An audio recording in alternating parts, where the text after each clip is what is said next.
the people. The voice of the people.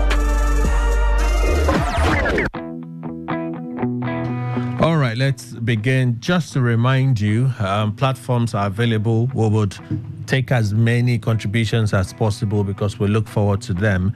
0701 9339 962. Again, 0701 9339 962. That you can use to send us a WhatsApp message. You prefer to use traditional SMS portal, feel free. That is also available via that number. For calls when the phone lines are open later on, 0817 0000951, 0810 9510951. Again, 0817 0000951, 0810 9510951. And then on other social media platforms, on X, you'll find Opinion Poll and Real Talk at Today FM 951, Today FM 951, whereas on Facebook, Opinion Poll, Real Talk, and the Newspaper Review segment. Again, Opinion Poll, Real Talk, and the Newspaper Review segment, you'll find those on Facebook at Today951.1fm. Today951.1fm. A minute now past the hour of 8, so let's begin. Let's race through some of the stories from the print. Daily Post is our first stop this morning. Passengers thrown into lagoon as bus crashes on third mainland bridge. That interview with TVC, Umai also spoke on this particular issue. He says he's going to meet with engineers in Lagos. Actually, he said he had to cut his trip short in Port Harcourt and head straight to Lagos because of this incident. He will meet with his engineers in Lagos and they would look for a way that would help to reduce accident on the newly rehabilitated third mainland bridge. Okay, the accident happened on the bridge and you kind of wonder why. There was even another one before this one. There's another one earlier, I think this week before this one. Good thing that one nobody died, but this one it's quite sad what's happening. So he says they will meet with engineers in Lagos and they would look for a possible solution to deal with speed on the third mainland bridge, even though they've set 80 kilometers per hour as the speed limit on that bridge. Okay, not sure what caused the accident. That's even another issue. And then even in that piece, David Umahi talked about the landmark beach issue. Okay, he mentioned it, although he said he didn't have enough information on the issue, but from what he's been briefed, somehow they encroach into federal government land. But he's going to do further investigation and conclusion will be reached. But let's continue on that story. Passengers thrown into lagoon as bus crashes on third mainland bridge. A commercial vehicle, Danfo, carrying several passengers, crashed on the third mainland bridge in Lagos on Wednesday. Viral video, actually. Confirming the incident, Mr. Ibrahim Fariloye, Lagos Territorial Coordinator, National Emergency Management Agency, NEMA, says the impact of the accident threw two passengers, both adults, off an 80-seater bus into the Lagos Lagoon. Fariloye disclosed that personnel of the Marine Police are conducting a search for the two passengers, a male and a female, who fell off the bus. He further disclosed that a crash involving the bus with registration number FKJ 872YA occurred by Adeni Adele Close, the axis inward of Lagos Island. NEMA official explained that the driver of the vehicle, who was on speed, swerved off the road and hit the bridge rails. The impact of the crash forcefully pushed the two passengers off the bus into the Lagos Lagoon. Says the victims, an adult male and female, who are being searched for by the Marine Police. And then the injured have been evacuated to a nearby hospital. Devilish conspiracy. Airpeace boss Oyema slams foreign airlines over price slash. You listen to him there, Mr. Allen Oyema. I'll just raise this and we'll just talk about it for a minute or two this morning on the show. I saw a post from Gatwick Airport yesterday acknowledging Airpeace maiden flights to London, and then Festus Keyamo reacting to it as well. You listen to Oyema, I talked about how it took the intervention of Festus Keyamo, took his intervention to address the issue why the airport was refusing to give them a landing space.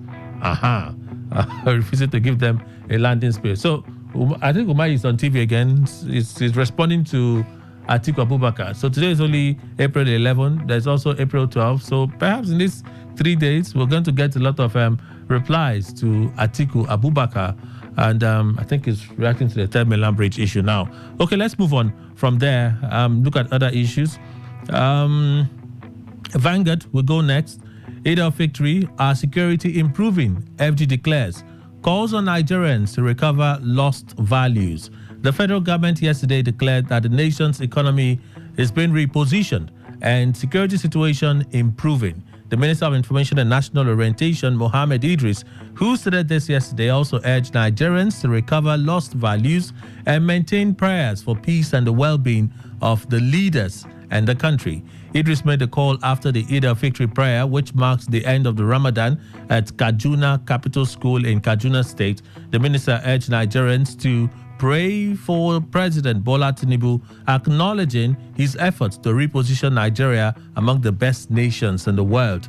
It says our economy is being repositioned, our foreign exchange market is stabilizing, and agriculture is being repositioned so that we will have food security for our people. Indeed, the country's security situation is also improving. He calls on Nigerians to condemn all the dastardly acts by terrorists, hoping that they will draw from the reasons of Ramadan and ensure Nigerians live in peace. Let's move on. Premium Times, next set of story. Benue buries 17 persons killed by herders as governor suggests solution. Benue State government on Tuesday conducted a mass burial for 17 residents of Mbakio, Gwe East local government area in the state. The victims were killed last month when suspected armed herders attacked the community. Speaking during the burial of the victims in the village, the state governor, Hyacinth Elia, said the solution to the incessant attacks on farmers by armed herders is the formation of vigilante groups. Don't they have one in Benue State? The news agency of Nigeria, NAN, reports that the armed herders on 7th March attacked the community and killed 17 persons, including a retired WO2, that's World War II Army officer, and a boy. NAN, however, learned that 2 of the 17 farmers were earlier buried because the corpses were fast decomposing. Remaining 15 were buried on Tuesday. Represented by his deputy Sam Ode, Governor Elia condemned the brutal killings in strong terms. He said Benue State government is committed to the protection of lives and property of all citizens. That's from Premium Times. We'll have a few more things that if you find it interesting, you can pick up. Go to our page on Facebook. You'll find a link to this story where you can read for yourself and get those details. Okwama killings. Military Board of Inquiry commences sitting. Well, part of the story we took a look at yesterday, but there is an update on it. The Military Board of Inquiry, constituted by the Defense Headquarters to investigate the killing of 17 soldiers in Okwama community, Ugeli South, local government area of Delta State, commenced sitting yesterday. The news agency of Nigeria, NAN, reports that the panel convened on Wednesday at the governor's office annex in Warri South, local government area of the state. The meeting, which was scheduled for 2 p.m., however, started at about 3:45 p.m., with 6 stakeholders from the Okoloba community in Bomadi local government area in attendance. Okwama community was, however, not represented. The Director General, Political and Security Services in Delta State, by name David, who ushered the Okoloba stakeholders into the meeting room, however, told journalists that they were not permitted to be part of the meeting. The slain soldiers, made up of commanding officer, 2 majors, a captain, and 13 others, were ambushed and murdered on the 14th of March. NAN also recalls that Governor Sheriff Boriwori of Delta State had on Friday received the military board at his office, where he called for a transparent investigation into the killings. The governor, who assured the panel that the state government will provide them with useful information, however, noted that innocent citizens should not be made to suffer any further. Keyword, any further. We'll also come up with our position paper to submit to you people before you leave. Well, that is the story. Basically, 2 years after judgment, women tasked Tinubu on 35% affirmative action. 2 years after a landmark judgment ordering the Nigerian government to implement a 35% affirmative action, women groups and other concerned parties have condemned the government's failure to implement the ruling. The Federal High Court in Abuja on April 6, 2022, ordered the Nigerian government to enforce the national gender policy by allotting 35% of appointments in the public sector to women. Well, since the ruling, governments at various levels have failed to implement the policy by not meeting the 35% women inclusive or inclusion quota. However, at a media dialogue organized by Women FM 91.7 in commemoration of the 2-year judgment, women groups have called on President Bola Tinubu to prioritize women representation in his government. In one of her comments, the national president of the International Federation of Women Lawyers, FIDA, Amina Agbaje, laments that the Tinubu-led administration appointed fewer women as ministers. The proportion of women of Mr. Tinubu's ministerial list falls short of the 35% affirmative action, with 8 women out of 45 ministers. She says, if women are considered good enough to vote and campaign during elections, they should be considered good enough to be appointed to various political positions. Ms. Agbaje added that there is a need to sustain and continue the demand for women's representation.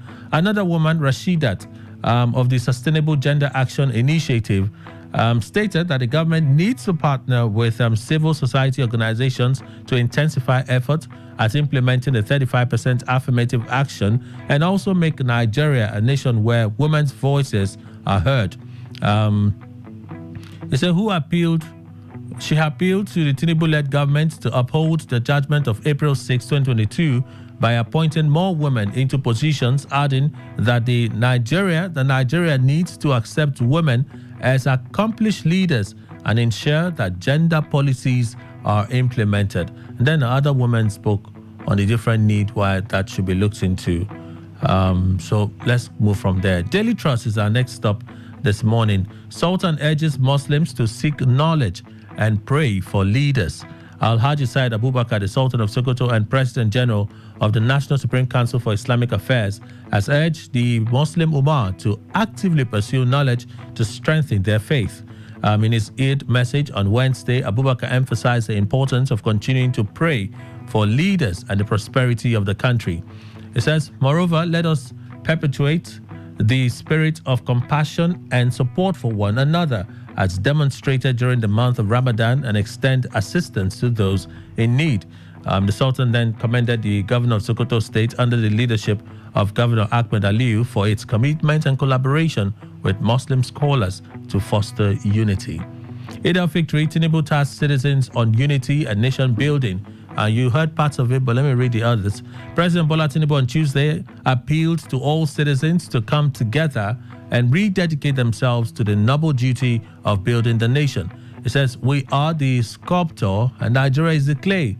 We build it the way we desire. The president said while felicitating with the Muslim community on the occasion of Eid al-Fitr that signifies the end of the Ramadan fast. The president, who specifically called for a union of wills and action to build a nation, says that this hallowed season reflects total submission to God Almighty and to his command of sacrifice and service to humankind. President Tinubu, who greeted Muslims in Nigeria and all around the world, prayed that their supplications and sacrifices in this season and even after would receive the fitting rewards from Almighty Allah. In a statement from Ajuri Ngelale, the president prayed that the lessons, blessings, and joys of this season would abide with us while wishing Nigerians a happy Eid al-Fitr celebration. Deputy Senate President Senator Baru Jibrin, in a statement on Tuesday by his special advisor on media and publicity, prayed Allah to accept supplications, prayers, and the good deeds of the Ummah during the blessed month. Also, in a salam message signed by Special Advisor on Media and Publicity, Benjamin Kalu, Deputy Speaker of the House of Representatives, urged Muslims to internalize the lessons learned from the holy month of Ramadan and express confidence that the Almighty Allah has answered their prayers and supplication during the holy month of Ramadan. Let me move from there to... Okay, so what I just read is from Tajuddin Abbas. Okay, that's Tajuddin's prayer. In the case of Benjamin Kalu, he puts it this way. He urged Nigerians, especially Muslims, to continue to devote themselves to prayers for unity, peaceful coexistence, and progress of the nation, calling on Nigerians to use the occasion to promote national integration and continue keeping faith with the leadership of the country, assuring that the country would soon witness the type of greatness desired by citizens. And then from there, still from Daily Post, let's look at some more stories. Lagos Calabar Coastal Highway cost. You don't need to wait till Friday. Atiku's camp fires fresh shot. Well, now that Umahi has replied, in giving some details, I must say, some details. Okay, but let me read the story. Frank Schwaibu, special assistant to former Vice President Atiku Abubakar, has tackled the Minister of Works, David Umahi, for failing to immediately disclose the full cost of the Lagos-Calabar Highway project. Atiku, who was the presidential candidate of the PDP, had on Tuesday asked President Bola Ahmed Tinubu to reveal the cost of the project. Reacting, Umahi, in a statement, which we talked about yesterday, so let me take Schwaibu's reaction. I mean, seriously, a minute should suffice to fish out the cost from the so-called PPP pact with high-tech. But hey, who's counting right? Certainly not Umahi. That is basically what he said. First part. There's the second part. Why is it cloaked in secrecy? Schwaibu raises more questions. An aide to former Vice President Atiku Abubakar has accused the Minister of Works, Engineer David Umahi, of engaging in secrecy in the Lagos-Calabar Coastal Highway project. In a fresh tweet on Wednesday, Schwaibu faulted the period between which Umahi emerged as the Minister of Works and when he announced the company Hightech as the contractor to handle the road project, saying he boycotted due process. Let me read the tweet now from him.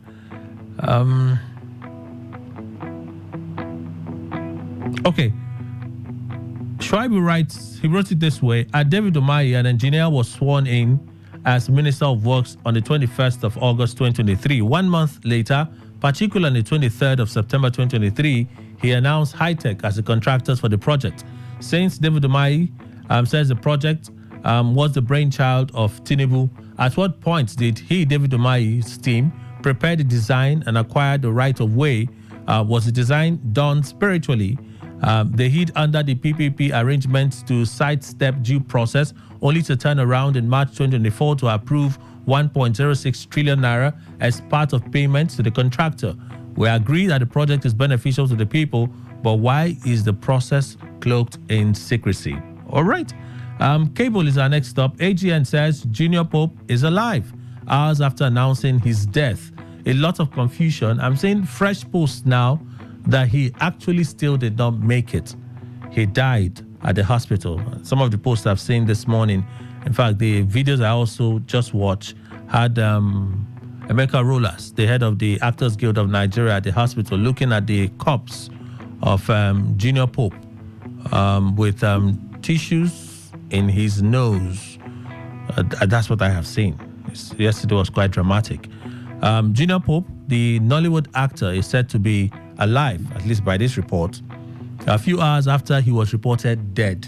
Now we're hearing he did not make it eventually. The film star was earlier said to have fallen into the river Niger in Asaba, Delta State, on his way to a movie location. It was gathered he was in company of some other actors. It says, yes, it happened at Asaba, River Niger. He had a fatal boat mishap. Unfortunately, he lost his life with 4 others that have not been identified yet. This statement from Abubakar Yakubu, the National Secretary of the Actors Guild of Nigeria. All right. A few hours later, Yakubu said the actor is alive but in a coma. He also disclosed that a medical team was called to resuscitate Pope. According to the AGN secretary, the film star is currently in the hospital receiving treatment. That's what we're saying. Let me read the statement. Yes, he's alive. God has done it for us. He was in a coma all this while. Unfortunately, when the medical team called, they said there is still life in him and they resuscitated him. Presently, he is in the hospital now receiving further treatment. I can confirm that he is alive. Well, between now and when I'm done, I will check again. If there is a fresh update that perhaps he is alive, we'll also say it right here. 30 billion recovered by EFCC not linked to me, says Betta Eju. Betta Eju, suspended Minister of the Humanitarian Affairs, Ministry says she has no link with the 30 billion naira purportedly recovered by the Economic and Financial Crimes Commission, EFCC. On January 8, he recalled that President Tinubu suspended Edu and directed the EFCC to conduct a thorough investigation into all aspects of the financial transaction involving her ministry. While in a letter issued on Wednesday, aide to Beta Eju, Ojuku, a lawyer, says neither 30 billion nor any amount whatsoever has been traced to or recovered from our client's bank accounts, nor has any proceed of crime been traced or recovered from her. The letter addressed to the British Broadcasting Corporation, BBC offices in Abuja and London, also threatened to take legal action because the media house, if the publication on the matter was not taken down on its website. First and foremost, the language used in describing our client's purported involvement in the alleged corruption case suggests guilt without allowing for the presumption of innocence, which is a fundamental in any fair and unbiased reporting. The reckless manner in which the article was crafted, without providing our clients the opportunity to respond to the allegations before its wide publication, is a clear breach of journalistic fairness and due process and demonstrates a complete disregard for journalistic integrity and professionalism. This is a blatant attempt to tarnish our client's reputation and undermine her credibility, which she has earned over the course of her distinguished career in both private and public sector.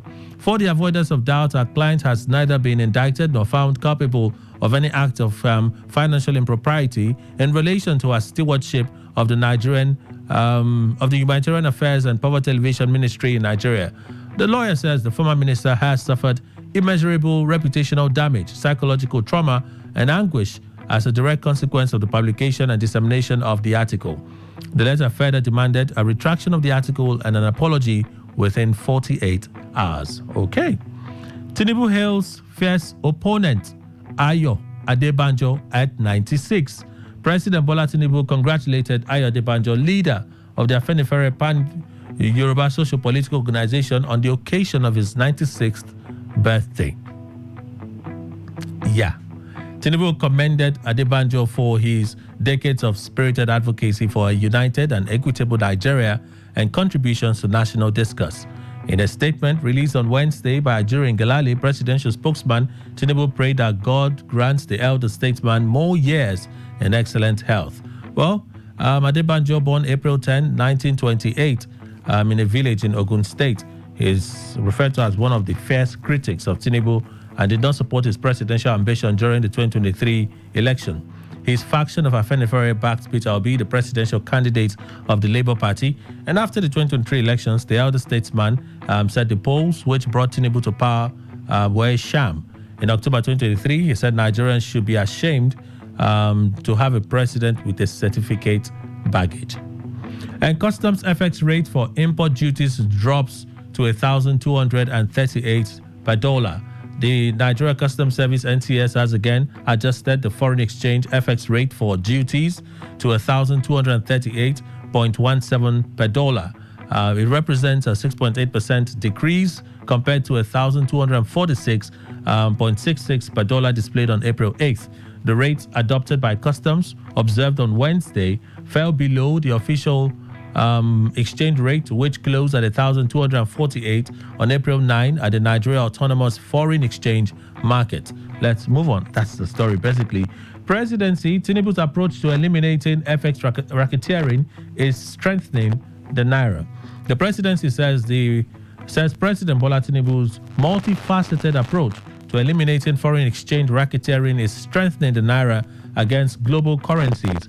In a statement on Wednesday, Ajuri Ngelale, special advisor to the president of media, says the country's financial position will improve, leading to possibility of Nigerians experiencing a stronger naira and a decrease in the prices of goods. The president has been very consistent in its view that the labor pains being felt by our people and the incredible sacrifice made by our people over the past 10 months will be rewarded across the board. The president's multifaceted approach to ridding the nation's foreign exchange market of malign actors and sharp practices have provided a platform for the sustainable strengthening of our national currency against all global currencies, and this is what we are seeing. as our private and publicly owned refineries resume operations between now and the first quarter of 2025, our nation's cash position will dramatically improve to the extent that Nigerians can rightly expect a stronger naira and a fair reflection of its strength in the prices of commodities in the marketplace. He, however, said there is still sufficient and significant work ahead, stating that consumer protecting regulatory agencies need to intensify enforcement in ensuring that prices of goods and services reflect the prevailing exchange rate. Let's move on. Tribune. Eid al-Fitr, Buhari wants Nigerian support for leaders at all levels. This is what we have for opinion poll. Former President Muhammadu Buhari has urged Nigerians to support leaders from the lowest to the topmost at this critical juncture of the nation's democracy.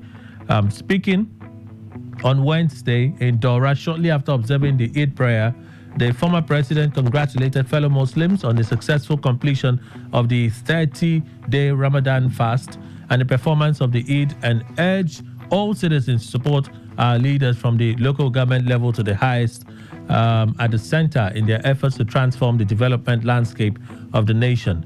A statement by his spokesman, Garba Shehu, quoted him as saying, "Support for our leaders is a vote for a better tomorrow. It is imperative that we stand united in safeguarding the sovereignty and integrity of our nation." And then Punch newspaper, 75% of Rivers primary schools lack teachers, 90% dilapidated. Governor Fubara speaking here. Rivers State Governor Siminalayi Fubara said on Wednesday that 75% of the primary schools in the state are battling a shortage of teachers, while 90% of the schools are dilapidated. He said he became aware of the deplorable state of the primary schools in the state when a firm, New Global, in its bid to partner with its administration to enhance the capacity of teachers, performed field assessment of such personnel that they intend to train. Fubara says he found the field reports troubling and disappointing, particularly because the foundation could not find enough teachers to train. The governor made the revelation in a statement on Wednesday by his chief press secretary, Nelson Chukwudi. He, however, expressed his determination to turn the situation around. He said that it's surprising to note that an agency came to Rivers State. They called them New Global, that they were willing to spend $5 million. It's not for infrastructure, but to train our teachers, to provide software and other things to improve the learning process at the primary level. I told them to go around and assess the primary schools in the state. After their assessment, you won't believe it that 75% of our primary schools have no teachers. 90% of the schools are dilapidated. So how will you now put in $5 million? So when I talk about education, I really mean it. It's not education where we renovate schools and call people for inauguration. We're talking about touching what is important, because for us to develop as a society, for us to get it right from the foundation, it is at the primary school level. If we don't get that aspect right as a foundation for preparing our youth as the leaders of tomorrow, then we have lost it. The governor also said the tertiary health institutions in the state were overstretched because the primary and secondary health facilities are not functional. To this end, he says the coming days, the 5 zonal hospitals would be revisited so that they could become operational to expand healthcare services in the state. The only health facilities that are functional in the state are the Rivers State University Teaching Hospital and maybe the University of Port Harcourt Teaching Hospital. The other aspects of the healthcare system that should be functioning are primary and secondary healthcare. We have to do everything that is within our powers to make sure that they function. And he said a few more things. We'll talk about that for real talk. Abducted Rivers governorship candidate regains freedom. The abducted Rivers State governorship candidate of the National Rescue Movement in the 2023 general election, Soboma Jackridge, has regained his freedom. One of his aides, who spoke on condition of anonymity, confirmed his release to correspondent on Wednesday. He says his principal regained his freedom on Tuesday evening, alleging that some of the property was looted. Some of his property were looted from his residence. He also further said following his release, he was taken to the 6th Division Nigeria Army in Port Harcourt, also known as Bori Camp. He said, yes, he was released yesterday, Tuesday evening, though the military are denying involvement from our findings. Okay? Recall that the acting Deputy Director, 6th Division, Army Public Relations, Lieutenant Colonel Jonah Danjuma, had in a text response to correspondent on Monday, said he was not aware of the incident. Spokesperson of the police command had said a sister security agency had arrested Jackridge. When contacted again on Wednesday on Jackridge's release and being taken to Boricam, Danjuma maintained his previous position that he was not aware of the incident and anything relating to it. Says, I stand by what I told you. I'm not aware. Falling diesel pump price will reduce inflation, says Dangote. You listen to him speak there. I was hoping to get the age, but I guess we'll leave it for another time. Yeah. So those are the stories for today. This morning, quite a number of them. We'll go for a very short break. When we come back, we'll begin our conversation. Do stay with us.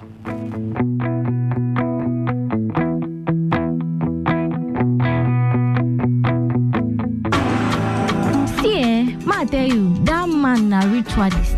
You don't ever see as that man dressed like normal human being before. Every time na black, blue. That man a ritualist.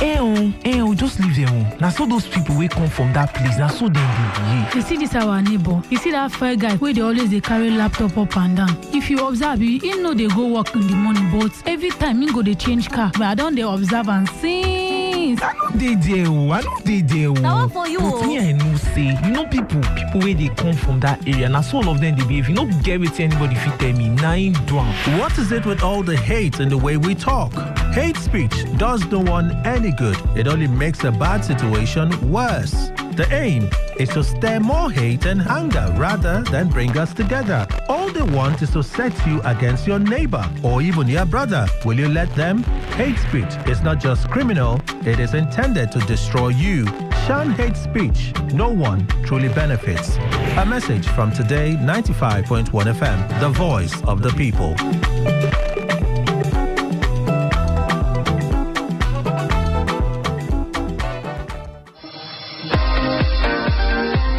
Get ready as we take you through a journey of discovery, exploitation, and essence of natural resources on your premium talk and news and sports station. It is Greenland. Land is green, it's green. A program that brings to center stage issues on agriculture with analysts, technocrats, and farmers. To discuss the challenges, opportunities, and role of agriculture in Nigeria and how it affects our economy. Every Friday, 1 p.m. only on Today 95.1 FM, Port Harcourt.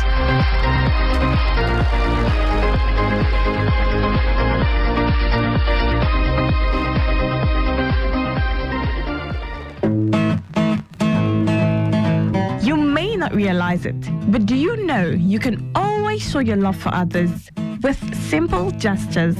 Here are some of them. Always look for the good in people. There are two sides to every story. We have our good and bad sides. So, look for the good in people. Focus on people's potential. Everyone has potential. So, rather than put them down, help them realize it. Choose to love. If you're given an option between giving love and receiving love, choose giving because that is a more practical choice. Treat everyone as equals. This means letting go of all the prejudice and partiality. See people for who they really are, not their jobs, not their apparels or bank accounts. If everyone does this, then the world will be a better place. Love yourself. You cannot give what you don't have. So, before you try to love other people, love yourself first. Forgive. We all make mistakes. So, whether it's a family or a stranger, the best way of showing love is forgiveness. Everyone deserves a second chance. Show compassion. Care for other people. Care for what they are going through. Do what you can to help. Give back to the community. Remember that a single drop of water can cause countless ripples. That donation, no matter how small, can inspire others to do the same. Smile, even to strangers. Remember that you're never fully dressed without a smile. So, do not underestimate the power of a smile. Not only does it lighten up your face, it will also brighten up another person's day. Be the spark of positivity you want to see. When you smile, the whole world smiles with you. This message is brought to you by Today95.1 FM, the voice of the people.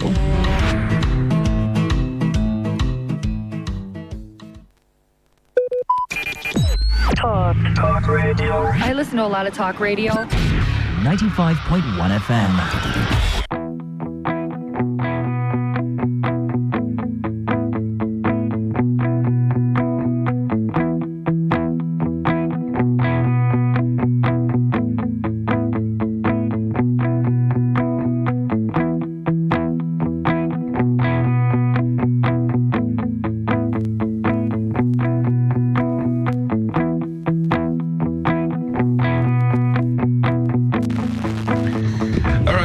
Our conversation this morning.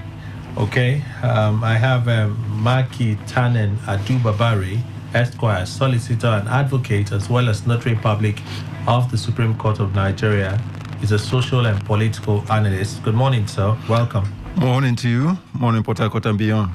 And we have Mr. Emmanuel Indukwe, in-house analyst, in the studio as well. Good morning to you, sir. Welcome. Good morning, Kelly. Good morning, Nigeria. All right, let's begin with the release of Sobumabo Jack Rich. My bigger concern in this story is there's still denials as to who took him. So if the army they say we're not aware. Jonah says, I stand by what I told you earlier, I'm not aware. The police say a sister security agency took him. I think it could be one of two things. Perhaps we're looking at the army, we're not looking at the Navy. Maybe it was the Navy that took him. And reporters that have been tracking the story have not looked in the direction of the Navy. Or if none of them actually took him, none of our security agencies took him, should we be worried that people dressed in military uniform can stage such a thing, arrest someone, kill two persons, take the person away for over 48 hours and release the person? And maybe he may not even speak. We know that Jack Rich is a stubborn person, so he will want to come out and speak, but depending on what he saw in there, he may not even come out and say anything. So if that be the case, should we be concerned, or perhaps we just haven't looked a bit wider into other security agencies as to who exactly took him, even though his family is insisting that it was the Nigerian army? Mr. Ndukwe. You see, Kelly, when the security operative said perhaps the army said they didn't take him, and another voice said sister security maybe operatives. The fact is that we don't know. We outsiders don't know who took him, but Jack Rich knows who took him. Now, I want to believe that a lion will remain a lion till any time, perhaps when he doesn't have breath in him. If Jack Rich is asked, he will tell you who took him. Because what else? There's nothing. The highest the people that took him could do is to kill him, assuming. But you also know that nobody told them to release him. You know, whatever you are doing, there will always be, in fact, maybe embedded effects that could happen much later. So, assuming they pick him, you remember they said they came to his house, picked him, killed the two, whatever, whether all the accounts are false. But Jack Rich was not in his house until he was removed, maybe before he reached his house. So, if you ask him, he will tell you exactly. At least, even if not correctly, but suspicion will ring around whatever he will say. So from there, one could put two and two together, because I know that the people that took him are humans, and they wore military uniform. Now, in that military uniform, is it just a universal one? At least, no, Nigerianized military uniform. I think they have their general military camouflage. Okay, if it's such camouflage, then nobody can say with exactness the one that took him. But the fact is that it was security operatives, one of it, that took Jack Rich. But I tell you, Kelly, Jack Rich knows those that took him. So you expect him to speak? Yes. If people go and ask him, he will talk. He will talk? Yes, because I told you, a lion can never become a goat. Yes. Nothing will happen for a lion to turn to a goat. You know that there are different categories to being a lion. You have a bigger lion and then you have a smaller lion. Kelly. But you know that, yeah. A lion that is born today will be exhibiting the fierceness of a lion, even though the legs are still wobbly. When that lion tries to roar, it will be like a whistle. Thank you very much, because of his age. But the person we are talking about now is mature. I don't think Jack Rich will grow again in life. Where he has reached in terms of natural growth, he won't grow, just like somebody said. The point I'm trying to make is that level past level. I know, but I'm saying... So there is a level that they can tell you to continue what you are doing. Yes. The reason why I'm letting you go, as you get out, keep quiet. Kelly, I don't think... They can tell you to keep quiet, and you keep quiet for a while. The matter dies down before you start speaking again. Kelly. These are things that we've heard, though. It's not things that are mythical. They are things that have happened. No, it's true. It's true. But I'm telling you, for a person of Jack Rich, I doubt if such authority could now make him keep quiet. Because, see, Kelly, if you are sitting on this floor, you can never fear fall again. What else? Now you are already down. Yes. So let me just ask you this question, yeah? Go on. Jack Rich and Nyesom Wike, they were allies. Mm-hmm. He was caretaker chairman of Asari local government. Yes. Right? And then when Nyesom Wike removed him as caretaker chairman, they fell apart. Mm-hmm. All the things he said, we're going to resist, we're going to do this, we're going to do that. Did he do anything?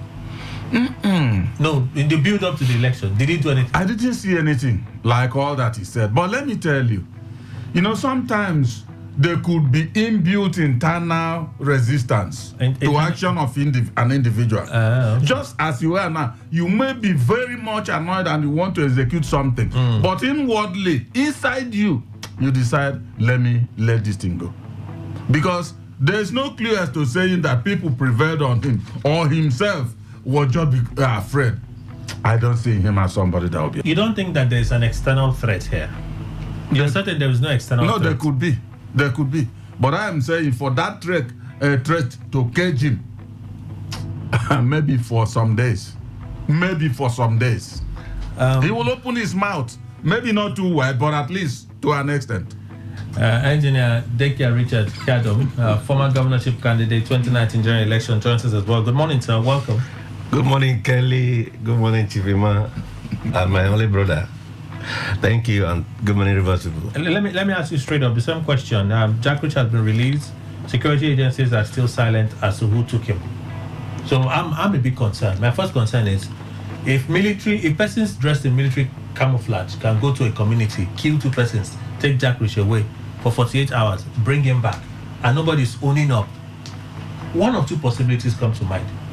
One could be that it's their nets to say, okay, maybe it's the Navy that took him. Or maybe it's the Air Force. They all have bases here now. Maybe it's the Navy or the Air Force. That's one. Second thing is it also possible that we have external forces that can be so powerful? They get they kill 2 persons, they take him away, they man security posts, they're cordoning off his residence from people to have access. Let me go with that, your second postulations about the external force. But let me look at it from this angle. You see that the recent crisis in Okuama, the army invasions, the killing of the army generals and all that, the militancy, the bunkering, which the army talked about. I'm suspecting that maybe this arrest was planned from Abuja, from the national headquarters of the army, without giving a hint to people on ground, so that to safeguard the informations, kind of managing the information. So you think it may be connected to Okoma?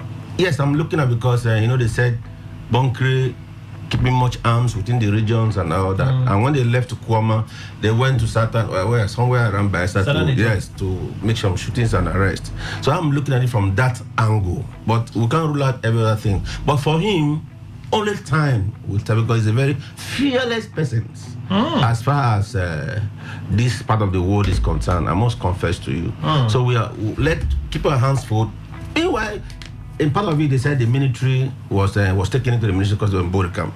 I heard you read something like that. These members, his family members, are saying, one of his aides said it was 6th division that took. And so they 6th division says you are not aware. I understand that. I'm saying 6th division is clear to everybody where it is, which is Bori camp. So if anyone goes by Bori camp and sees someone coming out from there or sees someone going in there, they will tell you. And that's what they've said. But as I said, let's keep our fingers crossed and wait and see, because the army might also talk much later.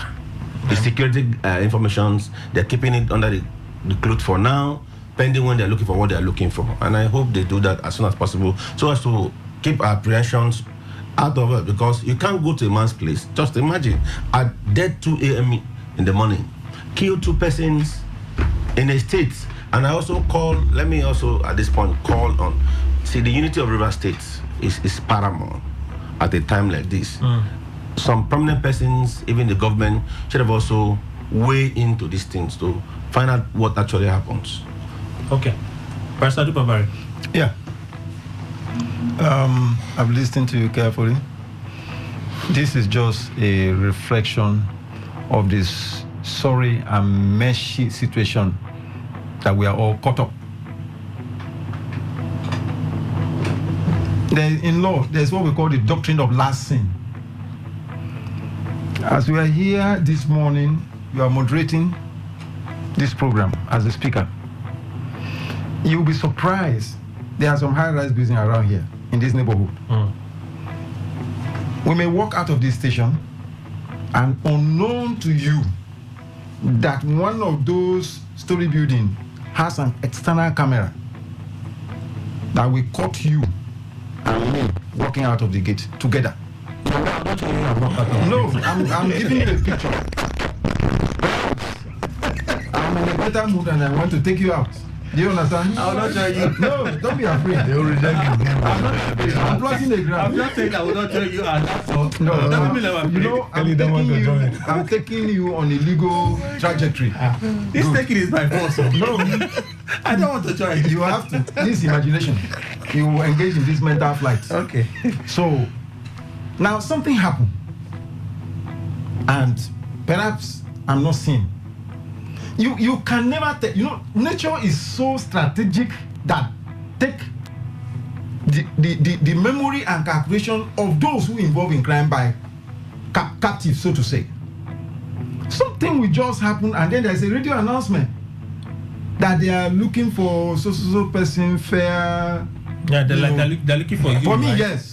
Fair, bearded one young man that was on T-shirt. But they will not ask me to say anything. No, they won't talk about it. Okay, they're just looking for you. Yes, the radio announcement. They may even come to your studio and make the announcement. You will be shocked that somebody in that room who had reviewed his camera maybe listening to the radio. That moment, how it happens, I can't tell. But in criminal law analysis, that is one thing that shows that no matter how crafty or perfect you think you are, when it comes to the issue of crime, there's always a loophole to show the supremacy of the ultimate reality. Okay. Now, you may be surprised, perhaps ransom is placed or whatever. Somebody may just come with a camera. Point blank, they see me in my T-shirt, we are moving out, and there's no other clue. Based on the doctrine of last sin, Mr. Speaker, you will have a case to answer as to my whereabouts, where you escorted me to, and how I moved. I said I did not follow you now. No, that I said I was doing imagination. But I said I did not, even with that imagination, I don't follow you. I did not follow you. You don't need to follow imagination. Oh, no. Because it's superior to education. God. Now, they will ask you, if you give a credible, just like the doctrine of alibi, if you give it, that's why it must be timeous. If you give a credible explanation, oh, well, I may be a bad person, but that day people are mentioning, I was not around. No. I was paid at Delta State. We went to dig a grave for a burial and all whatnot. They will contact the people immediately. Can't it be that I was in Delta State for a contract of billions and we're signing the billions there? Now, no, this one doesn't involve you. No. This one didn't connect you. Not the digging of grave. It's the former one that I was talking about. What is it digging of grave? Can't it be that? Kelly, what's he talking about in this time around? Signing of billions. It can be signing of billions that not grave. Of grave again. Okay. Now, this is the way these things go. Now, let me ask you a question, which we may not have placed our mind on. Where did the young man come out? We don't know. He came out from Polycam. From the story you are analyzing here. That's what they said now. The person did not say his name, according to where I read from. Okay, it's anonymous. The person is anonymous. They don't say his name. Good. The truth. You see what happened with Goma? The truth will always. Truth is like an unsinkable material. No matter the volume of water you pour on it, it would emerge on the surface.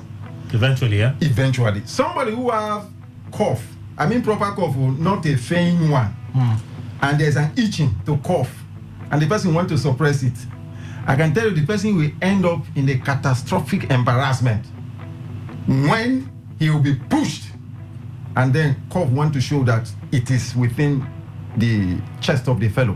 All right. So whatever game that you see, I want to point it very clear. It's very sad to them. What is playing out to them now? Yes, because nobody is secured.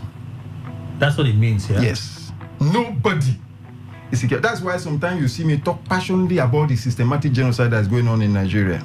Okay. Some people may feel that it is because I told you the other day in this studio that just pray that it does not happen to you. Don't worry, it will not happen. In terms of insecurity, it will not happen to me. You will always recognize the role of the security agent, like the police. If you call police and they come to your aid immediately, it is then you will understand how terrible it is, its state of insecurity. Do you understand it? All right. Like this when I was coming to this studio, sadly, and I'm saying it to Sopuruchi, that is his name. He's in one place in Obiawapo, happily. He's a young man like me, collecting money from vehicles that are passing, very happy, precisely by Obiawapo police station there. It's unfortunate, but this is where we are. Yes, that's his name. I saw his name tag. This is where we are. Is a police officer? Yes. Sopuruchi. Sopuruchi is his name. Sopuruchi. Yes. You are collecting money. That's what he's doing this morning. Instead of controlling traffic. That's it. But this is how Rumokoro area.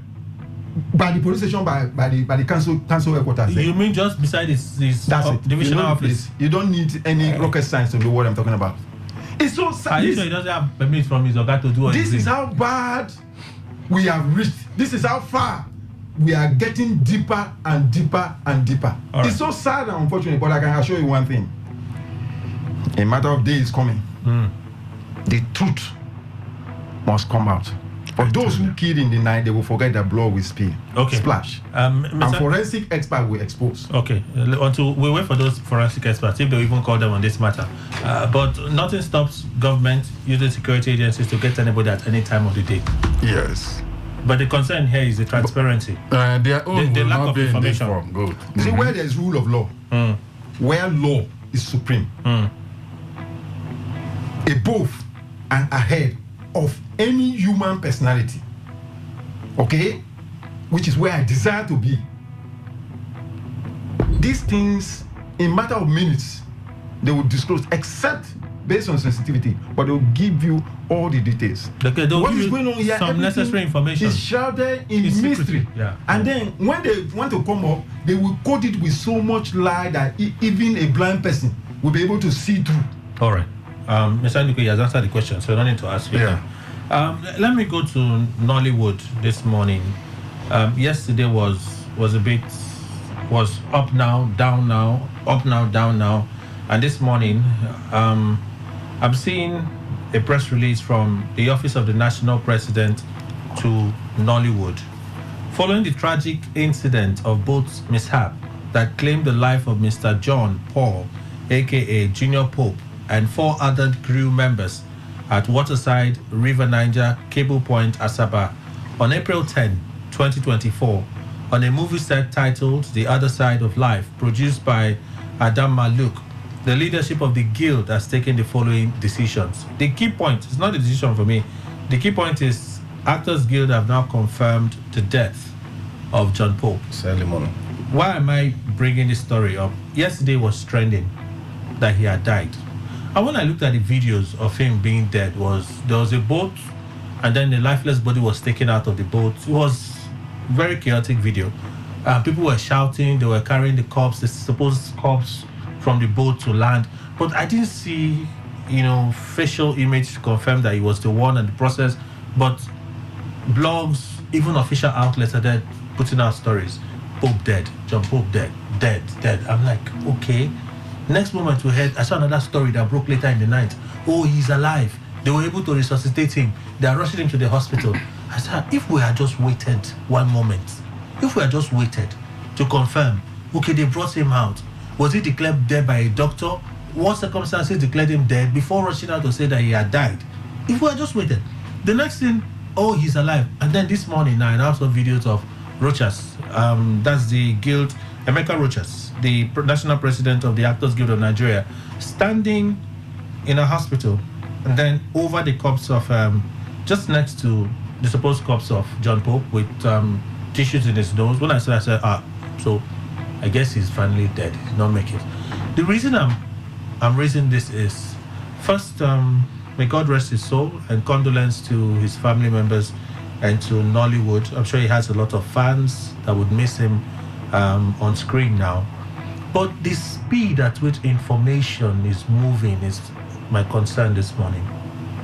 It doesn't seem that there's only such thing as propriety here. It's almost who is the first person to break the news. That's the space that I think we're living in now. That can create a lot of confusion. Perhaps he survived. Should there be an ethical way to check some of these things? That's what I'm thinking. Should there be an ethical way to at least wait until you have double confirmation before you put the story out, rather than just hastily put the story out and people start chasing it all over the place, and then you come out again to say it's not true. We see this happen a lot, especially in this age that social media is taking a lot of persons by surprise and by storm. Mr. Ndukwe. You see, Kelly, I think this digital age has brought in all these things, wherein you can just stay with your gadget, you snap pictures and record everything and then post every other place. People could get that. You remember, I don't know, I think it was in March, we heard that Amechi Monago was dead. It's been on everywhere. But on Sunday, I read a post, not a post, an article, a long one, that Amechi Monago was alive. Oh, this is fresh. Fresh. I read it. Is it yesterday or Sunday? I don't know.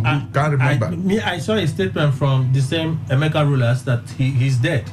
The one they refuted was that of Zakoji. Yes. Zakoji is not dead. He's been flown he's been flown to the UK to do his medical diagnosis or something. Good. So when I read that Amechi Monago, I said, what is this? And in the kind of life I've chosen to live, anything I see, Nollywood, I will just blacklist it. I won't look at it. Let it not confuse me more and more. And then we are talking about this Pope again. I read this. I said, you see, it's the same Amechi Monago style. What is going on? If a man that no man will die, you say is the first to die, apart from perhaps Abel that died first, that Cain killed. So where are we? If he's dead, there's no magic to bring him back to life. But there's a time that at least I that read Bible, perhaps whoever joins me in reading will also acquiesce that God will through his son perform resurrection. Then we see the dead people come back alive. But right now, what is informing this system of confusion? He's dead, he survived, he's dead. What do we do with all this? That Amechi Munago's story worried me so much. I said, who knows? And I've been looking out whether I will see finally another one to say, yeah, truly he's alive and all that. So that is the confusion we find ourselves with the digital age. That's what I see. Because we're not there. But right now, what I'm asking is, what is informing this confusion? Did that Pope not die? The people that, like you said, you saw tissue in his nose. Will a man be alive? And the one I saw this morning. Good. Will a man be alive and there's stick tissue inside his nose? But on the part of ethical responsibility. Yes. Not everybody on social media is a journalist. Yes, fact, that's true. In an advanced space, they now have social media journalists. In some places, I've even heard Facebook journalists. That's where they do their trade, right?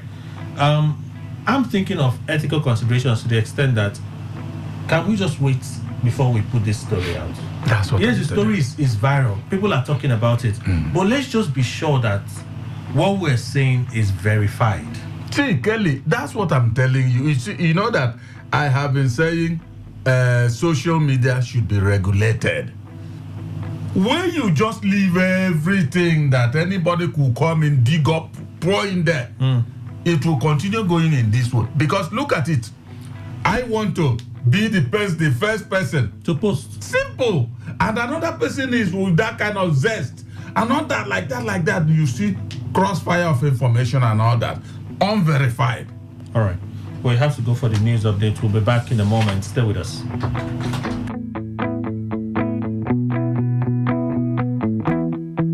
Every day, every hour, when the big stories break, depend on our 24-hour news team to bring you the latest. Today, 95.1 FM. Today, 95.1 FM. Port Harcourt. News update. A very good morning to you. Here is the news update on Today 95.1 FM. I am Kelly Ikemenjima. The federal government says non-academic staff members of universities will get half of their withheld salaries should President Bola Tinubu approve the payment of their salary arrears. The Education Minister, Tahir Maman, who stated this during a television program, argued that members of the Senior Staff Association of Nigerian Universities, SANU, and Non-Academic Staff Union, NASU, were not on strike for the same period in 2022 as their academic counterparts.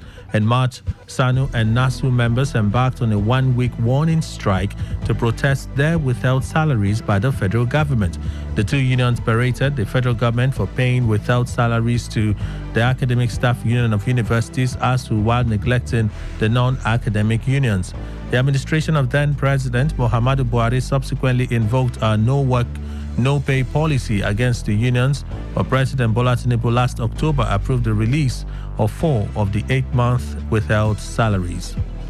The Sultan of Sokoto, His Eminence Said Abubakar, has urged citizens to pray for the leaders of the nation. Abubakar believes that by supporting and praying for them, the country would progress.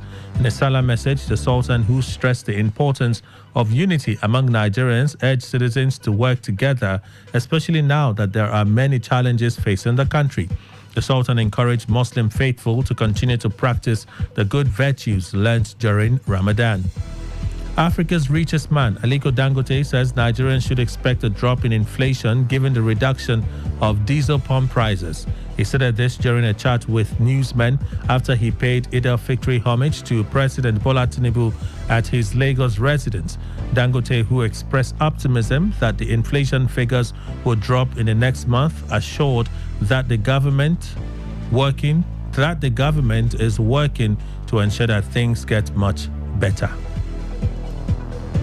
On the foreign scene, 100 Myanmar soldiers have withdrawn to the so-called Friendship Bridge connecting the border town of Myanwadi to Thailand amid a relentless assault by anti-coup forces.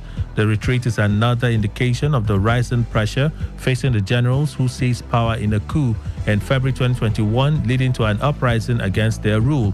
In a statement, the Karen National Union, KNU, the ethnic armed group that has been leading the attack on Myanwadi, said its forces had defeated the remaining 275 battalion earlier today. Mewadi is a strategically important town just across the border from Thailand's Mae Sot. The generals have been under growing pressure since October offensive by a powerful alliance of ethnic armed groups reinvigorated the position and led to a large clash across the country.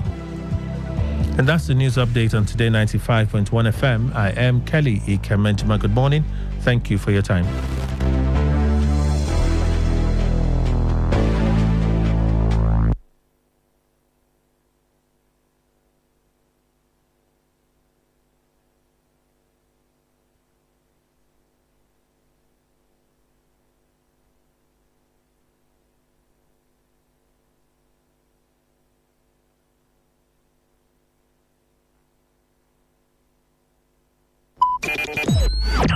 Talk radio. I listen to a lot of talk radio. 95.1 FM.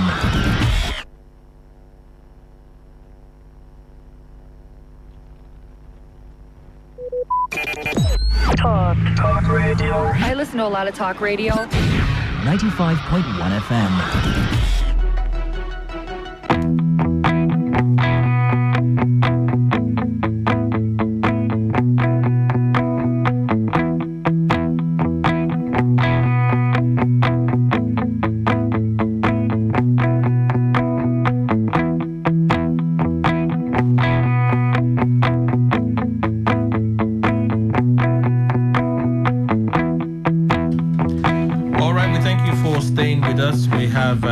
Guest this morning from Yes Global in the studio, Coach Clara. Yes. Clara, right? Yes. I got it. Welcome. Good morning. Thank you. Good morning. Good morning. How are you? I'm all right. And you? I'm blessed. All right. So tell us what happens at Yes Global. Oh, like we're here again to talk to you about this amazing, wonderful Malaysian company called Yes Global. Now, this company came all the way from Malaysia to say yes to health and yes to wealth. We want to have and teach you a very beautiful, practical way that you can live a healthy life and yet a wealthy life. And that is why we came today. Okay. So are you organizing something special? Oh, definitely. We have a specially program. The program is specially. See, this program is today, tomorrow, and Saturday. I'll repeat it again. This program is actually holding today, tomorrow, Friday, and Saturday because we want to teach you how to live a healthy and wealthy life. And this program will be holding 11 a.m. on each day, 11 o'clock in the morning at our Port Harcourt office. Port Harcourt office, 17A, Chima Thames Plaza, beside Windgate Hotel, Psychiatric Road. 17A, Chima Thames Plaza, beside Windgate Hotel, Psychiatric Road. That is off SBS, you know, the Electra Amadi Polytechnic, off SBS, or you can enter from Rumibo Junction. So we're in that Psychiatric Road, it's that Link Road on that Psychiatric Hospital Road. You cannot afford to miss us. I want you to send me a yes so that I know you're coming, so I can prepare for you and we can work and build together. 081 46 511 710. 081 46 511 710. All right. So why should people look forward to this program? It starts today, yeah? Yeah, it started yesterday, actually. Started yesterday. Okay, because you were here yesterday. All right. You're even looking forward to this question. Yes, excited about it. Yes. Why is it key for people to participate? Although there are two things in mind, the economy and what they eat. Yes, exactly. Right? Because right now people need to eat because the economy is not economy. So is that really why you want them to be part of what Yes Global is doing? I want them to see how they can make their economy to economy. Do you understand? The economy is not working. It's not yet. economy. Not yet. So Now, break it down. I want them to earn in dollar and spend in naira. Okay. You know, in Yes Global, we make our money in dollar and we spend in naira. So I want to teach them how they can make money in dollar and spend in naira. But you see me, I'm dancing. Remember, this doing me tinini. Why? Because Yes Global is taking distributors to Thailand. Okay. I mean, I need to hype it now. It's not my fault. Like, as in, let's teach you how you're going to get a free trip to Thailand, guys. So that's why I came here. So as you're hearing my voice, wherever you are, you want a business that you can do and invest in. You want to live a healthy life. You want an extra source of income. You want where you can make money in dollar and spend in naira. You want how you can make your economy in your house to be economy. You know, there's not when they call you will not pick the call and you'll be forming busy. Come, let us show you how you're going to be getting a lot that will help you pick those calls. All right. That's why we're here. And it's at 17A Chima Thames Plaza beside Wingate Hotel. If you don't know the hotel, don't worry. There's a Eternal Filling Station beside that place. Let everybody know the hotel. Okay. So now. But like you said yesterday, yes, a lot of us know filling station. You know now, we will know the Eternal Filling Station. I don't know. I'm just saying what you said. It's not. Sometimes you say the hotel, you say which hotel. Okay. There's Eternal Filling Station off SBS. It's our Port Harcourt office. Port Harcourt office. And it's also off Rumibo Junction. It's 11 a.m. daily. Friday, Saturday, including today that is Thursday. 11 a.m. daily. Send us a text. We really want to attend to you because we might not go deeply into everything that we have today on air because of time. Send us a text to this official phone number 081 46 511 710 081 46 511 710. You can send us a WhatsApp if you're not in Port Harcourt. Yesterday, a lot of people from outside Port Harcourt reached us. I didn't know you people were that. I mean, I'm excited, You're taking us for minimum. I tell you, Chai. We forgive you. Oh, please forgive me. Is ignorance that cost it? So tell us what the participant, other than the trip to Thailand. Yes. The dollar. Yes. That will enter their pockets. Naturally. Are there other things that participants should be looking forward to? Oh, yes. We're going to teach you 9-year strategies. You know, we have 9 strategies that you can use in making money. You know, man's basic necessity is food, clothing, and shelter. Okay. And then before we talk about investment and the other things. Now, if you have finances, you can sort almost these other things out. All right. Now, we want to teach you how you can, with our 9-year strategies, 9 practical strategies, how you can start your dollar business immediately, how you can kickstart immediately, how you can start making this money and cashing it out to your local bank account, how you can use this to live a very healthy life, how you can do or cook some things in your house that you didn't know on a normal day that this flour is really something that is so fantabulous. You know, if it's my macaroni, you know, the flour is fantabulous, but you didn't know.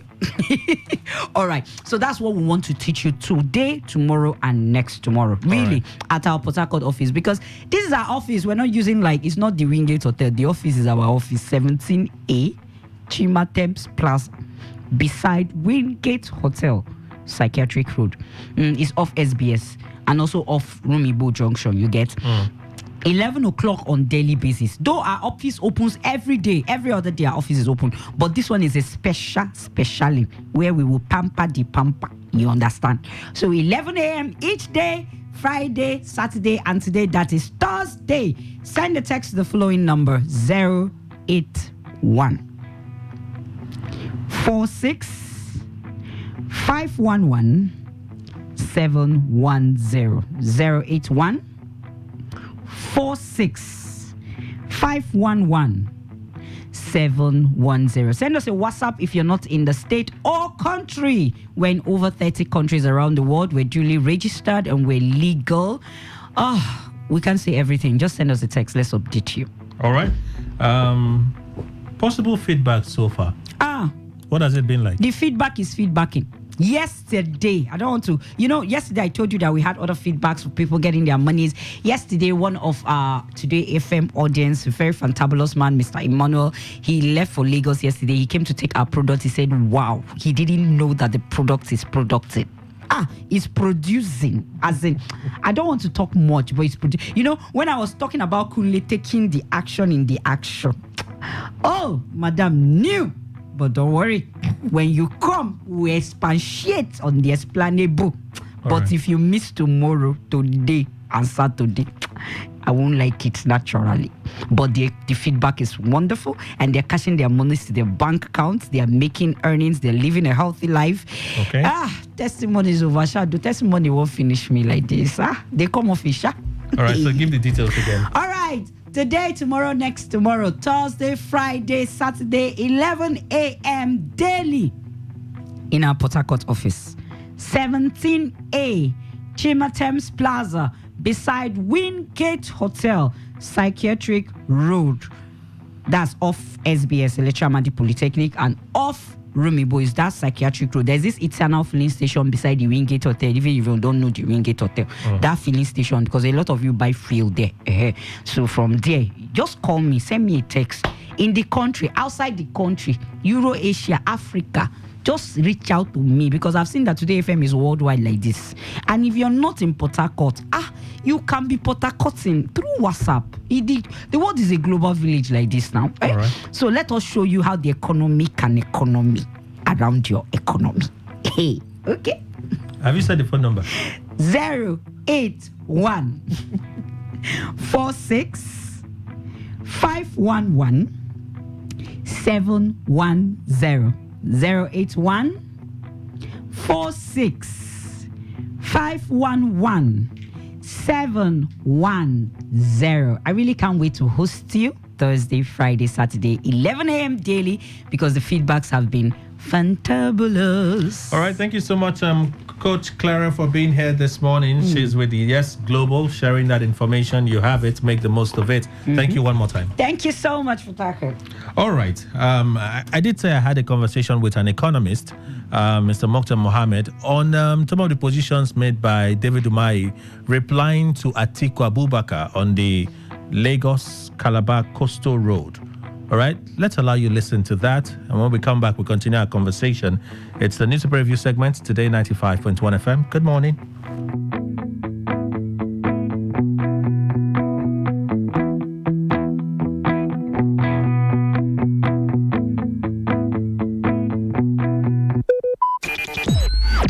Talk radio. I listen to a lot of talk radio. 95.1 FM.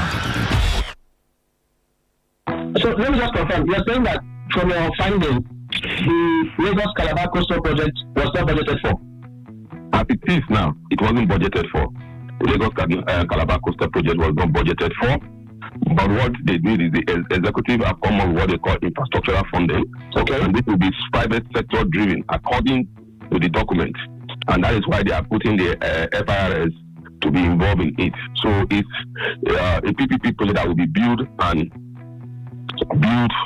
operated by the private sector to recoup their money. That's why you're not seeing there was no bid from anybody. But you must know that this project, especially the Kaduna and the Calabar, Lagos Calabar Coastal project, has been ongoing for the past 12 years. So it's not a new project. Whether it was budgeted for in previous administration, yes. Was there appropriation? I don't think they've ever appropriated a dime for that project. That's why that project has not seen the light of day. So what is happening in the current administration is that they are trying to use their executive power through the Nigeria infrastructural funding, infrastructural funding bill or whatever they call it, but it's an executive type of bill. That's it's a bill. When they launched it, they just give us an executive summary of it. They didn't say they're passing legislation, they are passing a bill to the National Assembly to look at. They just mentioned it in more like an executive summary of what that fund will do. It's actually what the fund is even going to help us achieve as a country, to fix some urgent infrastructure funding issues. That's why they put FIRS at the center of it. Well, any bill, anything that will involve funding, that means that taxpayers' money will be involved, will necessarily, ordinarily, should go to the National Assembly.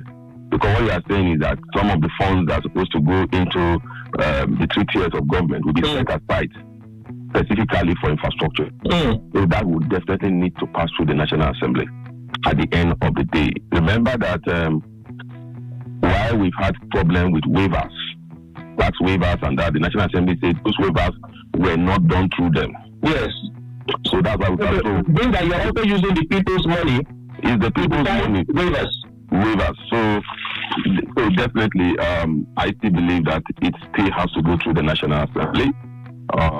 Whatever is happening now, it's all about trying to get a project started as soon as possible. So they start the project. With the nation PPP, we're getting figures of around 1 trillion for just the first phase. That's one. Then you also mentioned that they followed out the due process, but the government also has, supported by law, the right to invite a competent company for a particular job without necessarily going through the bidding process. Yeah, it's possible. The government has the right, but ordinarily, you can invite a company to come and bid for a project. That doesn't mean that the company will not pass through the normal procedures towards getting that competency. We mustn't forget the agency that was established by President Olusegun Obasanjo, then headed by Obi Ezekwesili. Those are to make sure that the due process must be followed. So I think they call them due process. What is the name? So due process has to be followed. So even as much as you are saying that you have done this thing, due process must be followed. Because the fact that I've given you the job doesn't mean you should just come up. Anything, I'm shocked because any funding, like I said, for a major project as big as Calabar, must go through the National Assembly. Must go through the National, because a lot of funds are involved. Even if it is PPP, they must get the approval of the National Assembly. I would be surprised if the National Assembly is keeping quiet on this. How about the figure that we heard that they plan to spend already? Because we're talking about appropriation and all, but we know they can go through the back door and get appropriation for the infrastructural funding. But when you have 1.06 trillion spent already. Well, it depends on what they are spending the project money on. Remember, like this project is not just starting with them. Previous administrations also were part of this project. So we might be looking at what have been spent thus far. Now, remember, what you see is when the project begins to have a physical things on ground. But remember, there is environmental visibility studies. There's a lot of things that go into projects before you begin to see the physical structure on ground. Okay. So that's where I think. Can I ask you on the final note? This landmark big resort, the controversy about the displacement, the demolition of the landmark big resort, which is landmark big resort. Unfortunately, in this country, government entirely owns everything that has to do with land. Yeah. And that's what the government is saying. Look, if you have your paper, then we'll pay you compensation. If government have need for your land, government will need to pay you compensation. But again, when it becomes like government is threatening you that they are going to bring it down in 7 days without you and them having met to come to a compromise, how much is going to be your compensation? So that's where the problem is. You cannot bring down my after you bring down my land, then you're not asking me to come and negotiate with you. That means you are giving yourself the power. I have no option. Whatever you offer to me, that's what I'm going to take. Right. So ordinarily, before you bring down my we should have a negotiation. You should be telling me how much you are going to pay me for bringing down my property. So what's the implication of that for the business friendliness? The implication of it is that what it means is that there's no continuity in government. And again, it doesn't give foreign, because like the landmark seems to be something owned, a private sector driven project. Yeah. But the challenge there is that it happens in every part of the world. You could start a business and government have needs for a particular land, they can come for it. But like I said, it's the process. It seems to come with a little bit of intimidation. You are not negotiating with me, you're telling me you're going to pull down. So I expected that part of the negotiation that the 1.something trillion would have gone into is to settle people that will be affected. Because by now you should have had the people that will be affected, how much it will cost you to settle them, but those that have the original papers, before you even embark upon this thing, because knowing that this thing has been owned for 12 years. And now the challenge is some of these places were not initially earmarked for destruction, but we are trying to expand it. So that's why again calls room for negotiation, because it was not in the original plan. And it's like when you look at most of these places have CFO that were given to them by the government of Lagos State. Okay, so you need to discuss with them.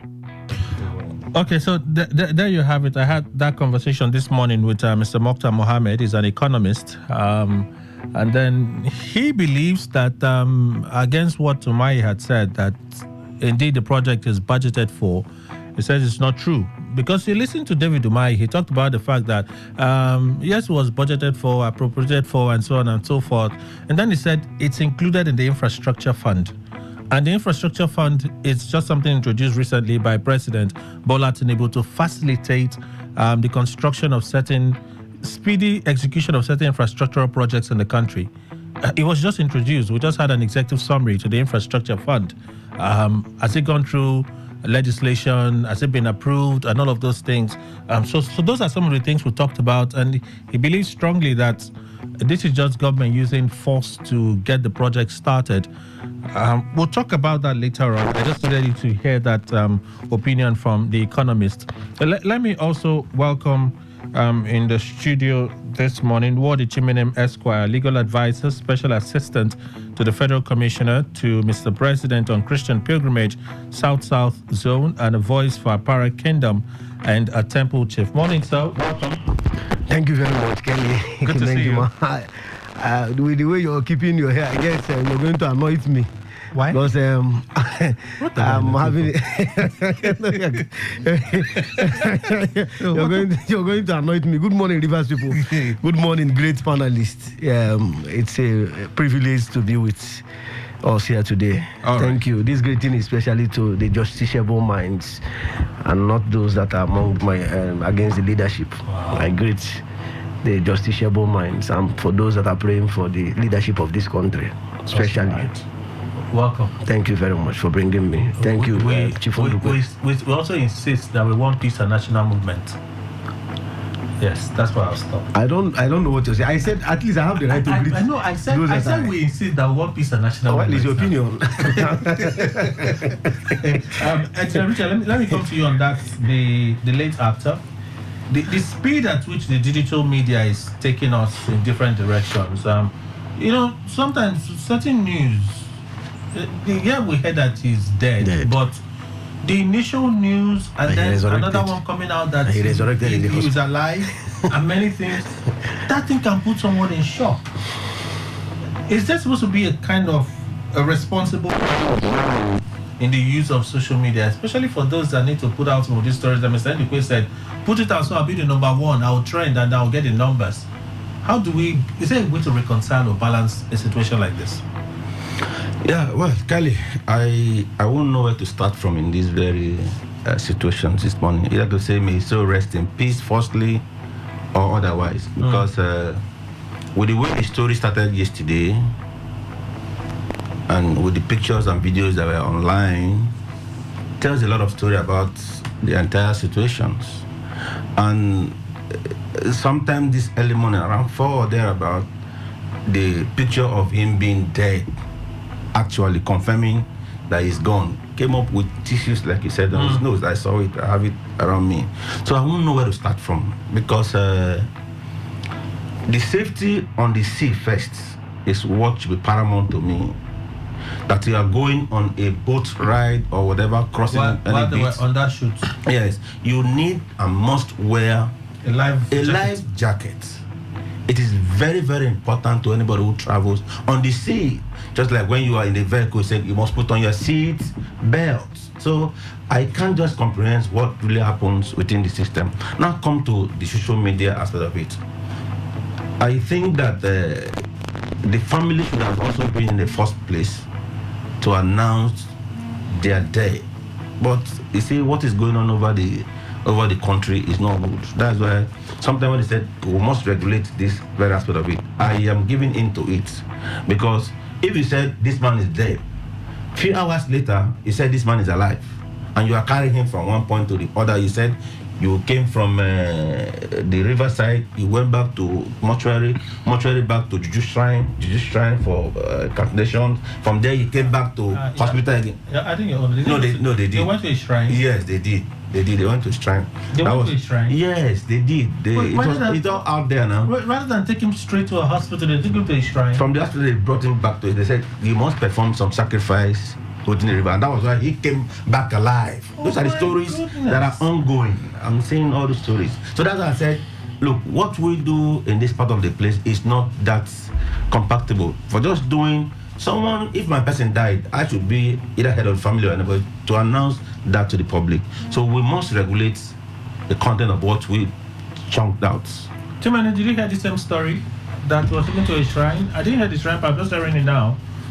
And I'm taken aback, really. It's surprising. I was actually going to the YouTube, and I saw a lot of, most of these things are just, people are too in a haste.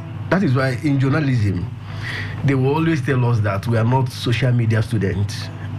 We are not the phone kind of writing student. But we must understand that journalism has to do with writing directly to the paper. And sometimes these things are censored. And I think in journalism, a lot of, in the practice of journalism, a lot of revelations have come to me that, how do we try to arrive at getting to the capital T, truth. But it has been discovered that the level of inadequacies, because of the haste in making money, people now, everybody is claiming to be a journalist. And in course of it, we don't even know who is the main gatekeeper.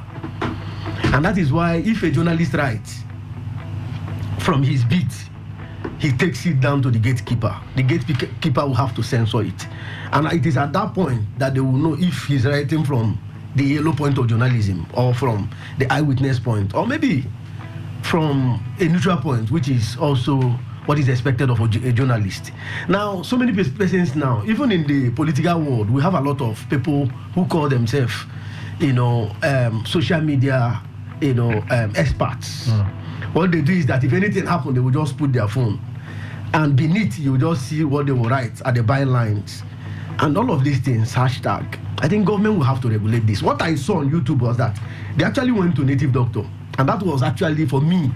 This was how I heard it. When China Chibe was writing, they took the body to the yes, they took it because actually in most areas, like I went to a place close to Abia State where they call Akwete. Akwete is just there is a very big river there. So I don't know if you know, very big. I don't know there's anything like that. We went to Akwete like some years back.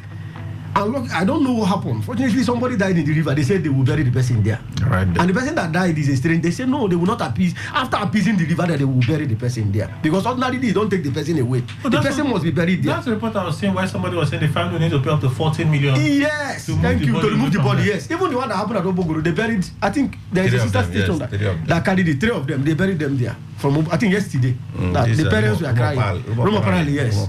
Yes. Okay, so the teenagers are drowned. Yes. They drowned, yes, yesterday. 3 of them. So one was shot, let me help. So these are rituals that, when China Chibe was writing Arrow of God, I think so, he said the white, this thing will erode the black practice. What we are practicing today, over time. So we are still in the dark days. And when I say dark days, we are still practicing. That African magic is still there. And you can't take it away. Most communities are still in that practice. In my community, if we have such big rivers, there are some rituals they perform. So you can't take it away. But I think it was between that timeline that wasted, that guy would have survived. Would have survived. Because as at when they brought him out, yes, he was still, gasping with breath and all the rest. So and that is why we say, first of all, we look at the safety measures. What are the safety measures? It behoves on the local government chairman. Because in all these localities, there are LGAs. What are the functions of the local government? Even the community service. In those days, I know we used to have town criers. When such thing happens, you will see opinion leaders. You will see youths that are swinging into action. There is also the timeline. People were looking if there will be. People can rush in. There was nobody. People were not. Before they could, it took some time. Then there was no life jacket. There was no precautionary measures. They joined. That's what they do in most of this acting. Sometimes there was one time in Edo State, they rushed into a forest. And of course, in that forest, you must appease it before you go. The villagers came out and they almost leached on them. You don't just act. There must be a way. Somebody owns a place. And let me tell you, let's be frank, for those of us who believe in multi-religion, even though I'm a Christian, all these things keep it, they are all in existence. You can't take it away. Kelly came in. Wherever you're from, I'm sure, you should know everybody is not a Christian. No, I know that. Yeah, so people all have their belief. These actors and actresses, they don't care. Some of them believe they believe that the existentiality of this black power that doesn't work. These things work. Most of the gods they are still in existentiality. There are leaves you touch today, you will just disappear. I tell you, they're here. And you just get surprised. When I was in Kanu, there are areas you don't see pharmacy, nothing.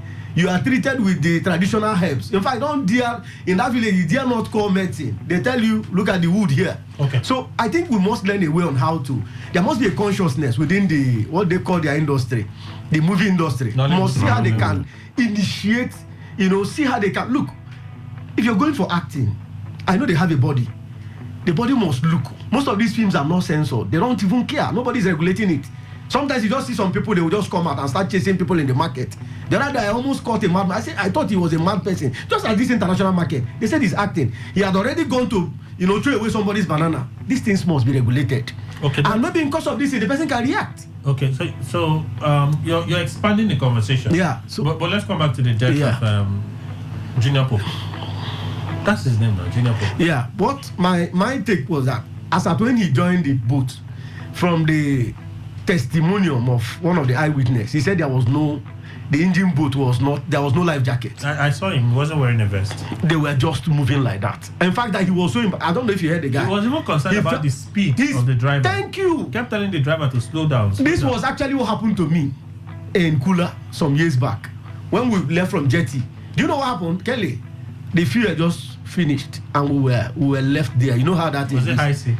You know how Kula is. Just upon getting to Kula, you see the salt water and you see them clashing together. We almost, if not for there's no life tree there. It's just a creek. And what came to my mind was that you went to school. You were there because these boatmen, they will tell you are covered. If it is 3-5 life jacket, they will give it to the bourgeois that are inside the boat. Then they tell you, okay, you've been a young person. Nothing, no fear now. You're a River State person. And when they say you're a River person, it looks as if everybody can swim. So when that thing happened, I started remembering the fact that I would have insisted to take that life jacket. So in their haste, I know that guy is not he has been acting. Some of them are so educated. So I wonder why you want to join such a thing. You wouldn't want to. There was a movie I saw some days back. They were inside. None of them, even Destiny Tico, none of them was putting on a life jacket. So these things must come in. Right. There must be a way to conscientize in Hollywood. If they speak grammar and all the rest, and at the end, there is nothing that is added to the grammar, it's a problem. They should tell them these things, even in going to most of the forest. How do you just go in? You don't just invade the place. All right. Can go in and you may not come out. Right. So all this black magic, even God gave power to the devil. I don't know if he has collected all of them, but they are still in existentiality. So in all of these things, we must take precautions. Yeah, I think basically there's an angle which I think I caught rightly, or trajectory that you were, or altitude you were flying. To me, what you are seeing is a reflection of the state of the society. You know, those who belong to the field of art, you have people departing from this coordinated form like Shakespeare, and people were writing anyhow. When they were attacked, they said, society cannot be going jaga jaga, and you expect them to follow Shakespearean prose pattern, that it has to reflect. That is from what is a kind of pattern that is in conformity with what we call the sociological school of jurisprudence. Now, that is what you see. This is where we are. When you see certain things happen, fall back to the society and ask yourself, like Chimere was talking about, say, he was talking about local government, this thing. And I laughed because I've been here for some time, I'm 52 years old. I knew when the local government system in these states were kind of destroyed, practically. Do you understand? Yeah. By powerful persons who fed, he has his own particular idea. So what you are seeing is a reflection, like Albert Einstein would say that education is not the learning of the facts, but the training of the mind to think. Yeah. There's a departure from that. Thinking is difficult, so that's why people engage in criticizing. It's difficult to think. Keep somebody and then capture his monkey mind and ask him to stay in a place and embark on a kind of imaginative thinking. It's very difficult. That's why people resorting to criticism. There are a lot of things that have been highlighted by some of the colleagues here about safety measure and the rest of them. But talking about the position of the news, how this is being handled in the social media space, when people don't have anything to do, What is available is important. And we are yet to see it. It's going to, in fact, let me say this to you. Can you see, I have said this to our leaders, our self-imposed leaders, those who belong to that class, who are in majority, that the society mind have moved away from them, but they are yet to recognize that. Check when somebody dies. Look back. You have been here for some time. When people die, even in communities, sometimes you see the shock that will engulf the atmosphere. You can feel it. I said this practically. When this crop up, military men, sound mind, were wasted in Okoma. Even when they were buried. Did you see that glory, that feeling on the part of Nigerians in this very present economic holocaust that is imposed by people they know that are supposed to be their leaders? The society's mind have moved away from our leaders, but they are yet to recognize that. And it's a difficult thing. Okay. I hope you heard of this issue of messaging or that singer. You heard all that. This thing, just check around. You notice that there is a trend. Because you can't change the society. If there is a path that water usually take, better create an alternative way for the water to pass. If not, what the water will destroy will outweigh whatever you are thinking about to say. So it's a warning sign to our leaders. What we are seeing, that's the way I look at it. This is a warning of what is coming. So it's because a lot of youth are idle. That's why. Of course, this is becoming rampant. Of course, there will be a shift of the mind. That's how we are not created to be in isolation. You always see that when people are engaged. When we talk about education in the states, with the government talk about, I'll give you certain things that will shock you. All right. Let's go to that conversation for opinion poll. Buhari wants Nigerians to support leaders at all levels. And I asked the question this morning on social media because you keep hearing this in Nigeria: support leaders, support leaders.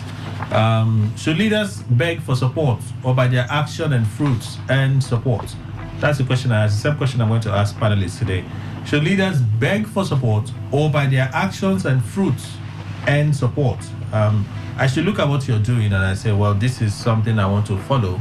Not you coming every day to sing support in my ear. Support our leaders is a vote for a better tomorrow. It is imperative that we stand united in safeguarding the sovereignty and integrity of our nation. Support for our leaders is a vote for a better tomorrow. All citizens to support our leaders from the local government level to the highest at the center in their efforts to transform the development landscape of the nation. Part of the statement, I'm reading in and out, so let me read the better thing. So, former President Muhammadu Buhari urged Nigerians to support leaders from the lowest to the topmost at this crucial juncture of the nation's democracy.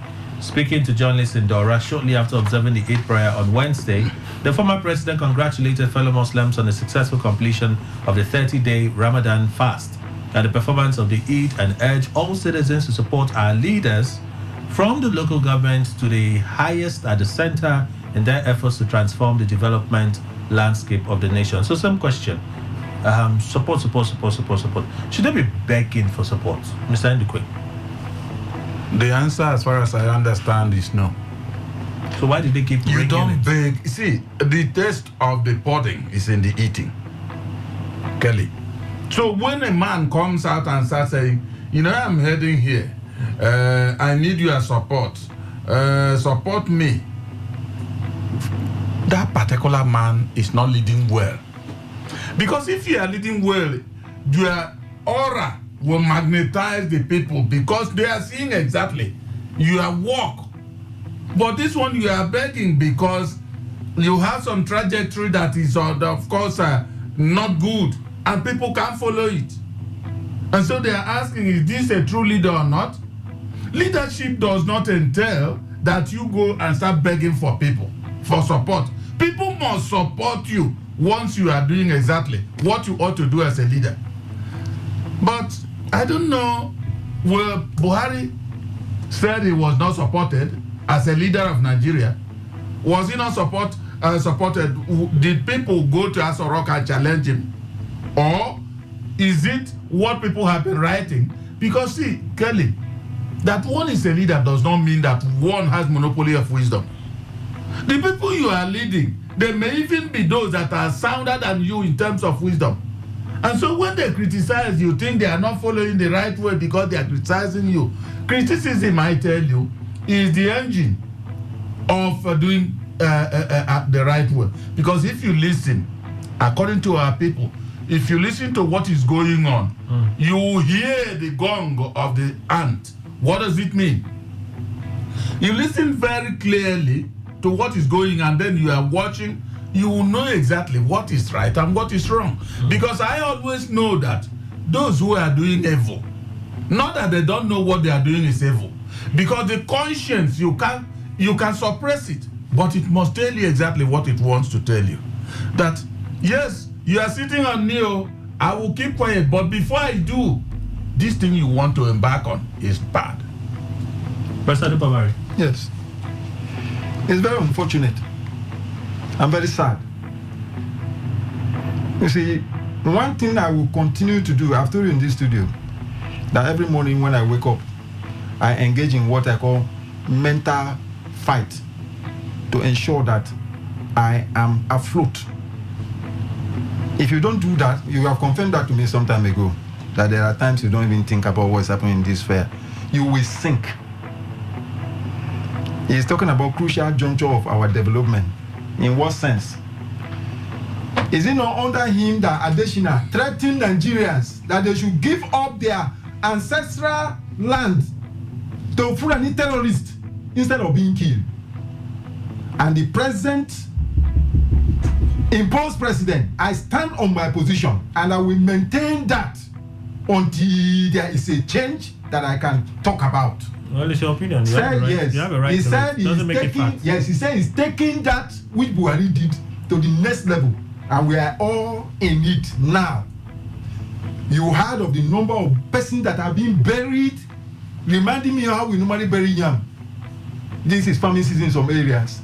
Human beings, you are aware of the systematic genocide that is going on, and they are talking about religion because they are pursuing an agenda magnified by Bello of Bauchi State, who said that Fulanis don't have any boundary, that anywhere they are citizens, and invited them to come from all over Africa. The genocide that is going on, that have taken out most of our finest military men, they are aware, even till now, and nothing is happening about it. No, absolutely nothing is happening about it. All they are after is using the law as an instrument of power to steal what belongs to others. Why? It pains me because, like Solomon will say, that the more you know, the more infuriated you become. It's so sad that we have majority criminal-minded, self-imposed political opportunists in the name of leaders in this crime. There are fine minds here. Like Ndukwe said, I stumbled over a quotation that shocked me sometimes. It was said by Abraham Lincoln. He was paraphrasing Proverbs chapter 22 verse 6, which said, train up a child. Abraham Lincoln said, the only way to bring up a child in the way he should go is for you to travel that way yourself. I can't get it better than that. So these persons who are talking about this, to me, if you are asking me to pray for our leaders, to me it's religious witchcraft. I'm 52 years old, I've seen a lot of things, and I know what leadership is all about. These are not leaders. I insist that they are political opportunists. All right. And until they are willing to give direction to this nation in a positive direction, a positive way, the day that Nigerians will rise up, they will understand that the Hooks law position is still very extant. All right. That, provided elastic means so exceeded, force is directly proportional to extension. I rest my case. Chimene. Well, I think you paraphrase your question. Well, so begging should leaders be begging for support rather than earn it by their actions and fruits? That's the question. Buhari is calling Nigerians to support their leaders for the country to get better. They keep singing this song every other time. So the question is, you're always begging. Why is it naturally if someone is doing, people have followership, and they follow for all sorts of reasons. Some could be coerced followership, some could go by influence, right? But you want Nigerians as a whole to support, at least majority to have faith in their government. If the government is not showing them reasons, that is the fruits and the actions, how then do you continue to beg them to support the same government? Paraphrasing. Before the triumphant entry of Christ, Christians, the disciples were moving around to preach, winning people to Christ. Even in Christendom, there are ardent persons who even say they are Christians, but they are not followers of Christ. Okay. So you need to preach to them. It is on that foundation that I want to establish that Buhari has not done anything wrong by owing the people. Of course, in politics, there are a lot of, it's a divided mind. There are a lot of people who feel that if you don't talk to them, to convince them, and that is why we have, if you don't convince them, they won't even have a reason to follow you. Okay. We are living in a society where the minds are so enigmatic. People are so sophisticated to believe that something good can come out of leadership. In Nicaragua, and let me even cite a case in Trinidad and Tobago. It's a country, I don't know if you've heard about that country. It's a country that was colonized by Spanish. In fact, more of it is an Arawak Indians who were killed by the people I call, they were remnants of the Arawaks who stayed, and some part of Indians who formed that Trinidad and Tobago. It's a rich country. The population of that country is about 1.something million. Now, what the leadership was doing is that they don't have much. They have a place in suburb. Part of their coast is in Spain. What the Prime Minister was doing, he said, look, please, support this nation. People should support the nation. And he was pleading that the essence of, if this country must grow, they don't have a, if you look at the population, it's too small. He said, look, please, that we are falling apart, that we need to unify Trinidad, knowing how they were colonized. So I don't think leadership must call for followership. If at the pontiff level, the man called Christ, the man who we all call within the Christendom corridors, who would always call and refer, so come and help me. And he will say, look, please, evangelism, call the people, preach to them, ensure that they repent. You're calling for followership. Talk less of human being. Within the political hemisphere, the essence of politics is to ensure that you bring the people together. But in 1983, he did the same. In fact, his government almost failed after he took over from Shagari. He almost gave up. But people came around. And the likes of Idiabon and all the rest, they supported him. So that is what is expected. Okay. If leadership say, look, please assist us, be with us, ensure that. That's the only way you can, because it's difficult, Kelly. It's difficult. Immediately after the Civil War, in fact, immediately after the 1993 saga, that almost took the rest of, including the president today, who took asylum, they needed support. You cannot, no leadership can go without, even Jonathan. Immediately he took over the mantle of leadership, he started calling the old president that they should come. They were all visiting the villa, even up till today. But that's a different scenario. No support. I get the it point is you're part of trying support. to make. You're saying it is part of support. Okay, but it is part of you are saying basically that the call is in order. It's in total, in order, because a tree cannot make a forest. If you look at the situation now, so why not rather than constantly make these calls that would seem pretty much like banging on an empty drum, right? Why not by your fruits? You shall know them. No, you shall know them. By your fruits. People will be. I'm in position to see what we are doing. We believe that if you join us, we can achieve more. We're already making this effort. We're making this effort. See for yourselves. With the assignment you've given us, people become more energized and encouraged to follow and believe you. But if that is not happening and you just keep telling them stories of support us, it sounds funny. Kelly, let me be very frank, and I think posterity will not judge me. We have a lot of compatriots within the political hemisphere, but I can tell you also, within the political hemisphere, we equally have those that are with great dissent, who believe that within themselves they have niched out a word for themselves, simply because of their anachronistic way of thinking, maybe believing that politics will not yield anything for them. Okay. Now there are those, I believe that these are class of persons who equally believe that If you don't woo them in, they can't come in. If you look at leadership, this leadership, particularly this one I support, because I pray for leadership. The essence is that even the Bible said that we should pray for those in authority. So, how do you bring the people? In politics, you must do what is called manifesto. And in manifesto, you must do evangelism. You meet the people and you talk to them. And I think it is on that same pedestal that these leaderships are moving. If you look at the there is a true manifestation of leadership par excellence right now. Their leadership is working. So what do you do is to convince the people. Okay. Sometimes you could even do it, they will see. There are people that are natural critics. Even when you lead them, they have this Thomas's way of ensuring that they don't believe in anything. So humans are they are very enigmatic. The only way you can lift the embargo of trust is to say, look, we are working. Come around us. Even at the point, Christ couldn't move without the 12 disciples. He had the Last Supper with them. He equally authorized them that they should keep preaching the word. I don't know who want to fault me about what I'm saying now. But these are the paradigms within the political sphere. Yeah, these are the paradigms. So for me, it is not, we should even eulogize the former president for coming out. All right. Because part of why he failed in his local government administration system that would have aided Nigeria today, just as my colleague said, was because when he lauded the idea, he did it unicamerally. But that would have been the first time we would have had a better local government system. Okay. But it was decimated by ideas who felt that they were not, having that sense of belonging, and that there was no way for them to be consulted. So I don't think there is anything bad. In politics, consultation is the highest. Engineer Richard. I don't agree with him. With Buhari? Yes, I don't agree with him because just like what he said, if you are doing something good, the people will know and say and praise you and even follow you. Let's take a case study of Rivers State today.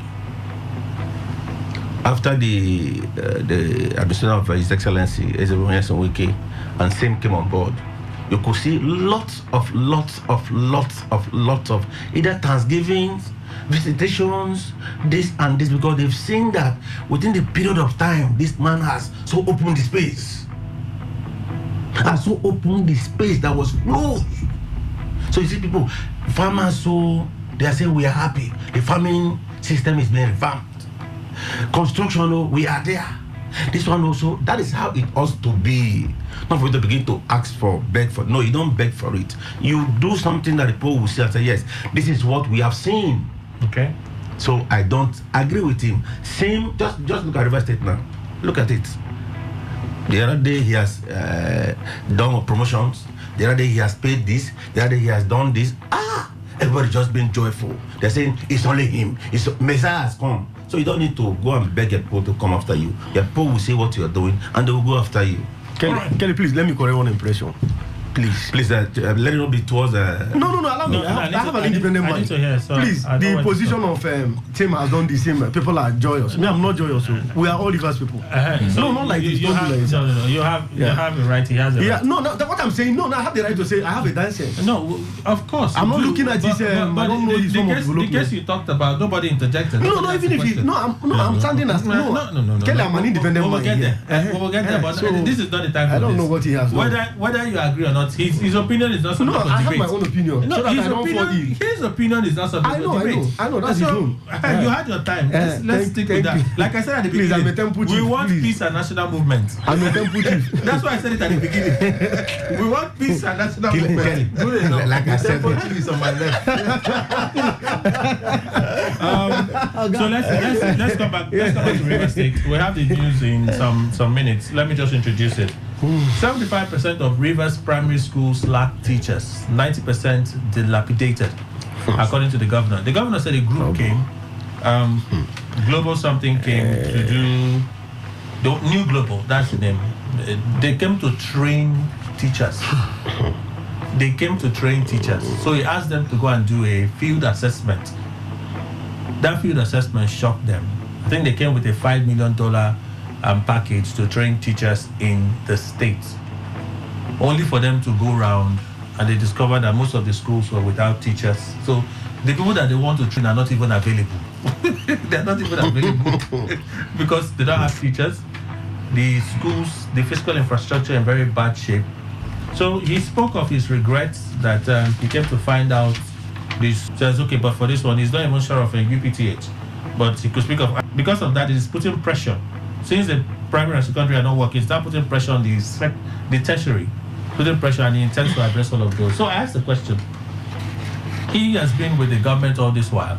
Okay. In different roles. Thank you very much. But then he coming by this revelation now. Well, is, it an, had executive power. Is it an indictment of previous administrations? That's the question. After the news, we'll continue from there. Oh, left this news.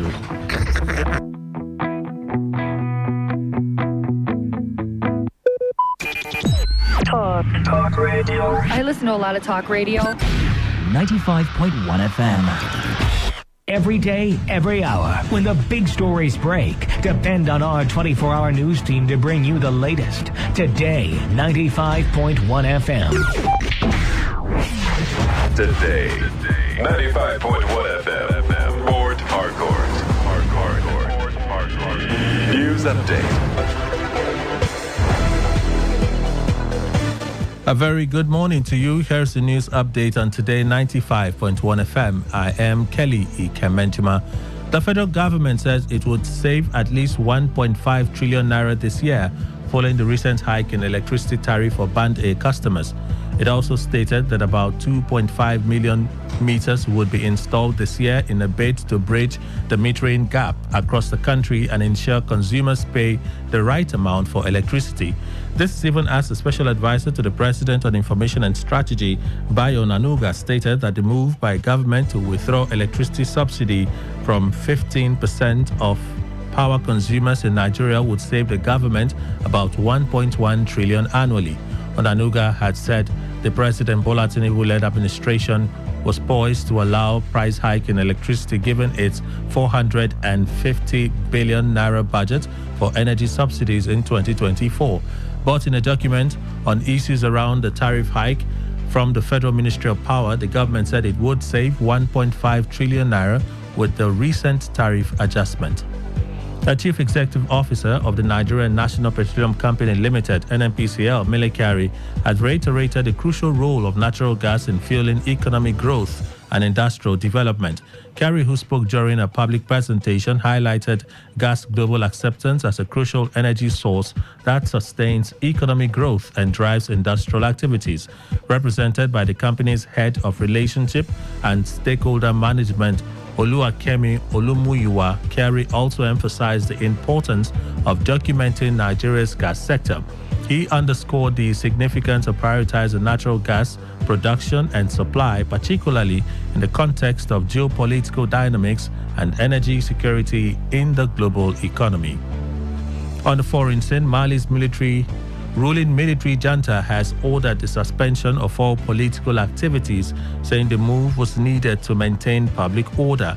The decree by junta leader Colonel Assimi Goita came after more than 80 political parties and civil groups on April 1 issued joint statements calling for presidential elections as soon as possible and an end to military rule.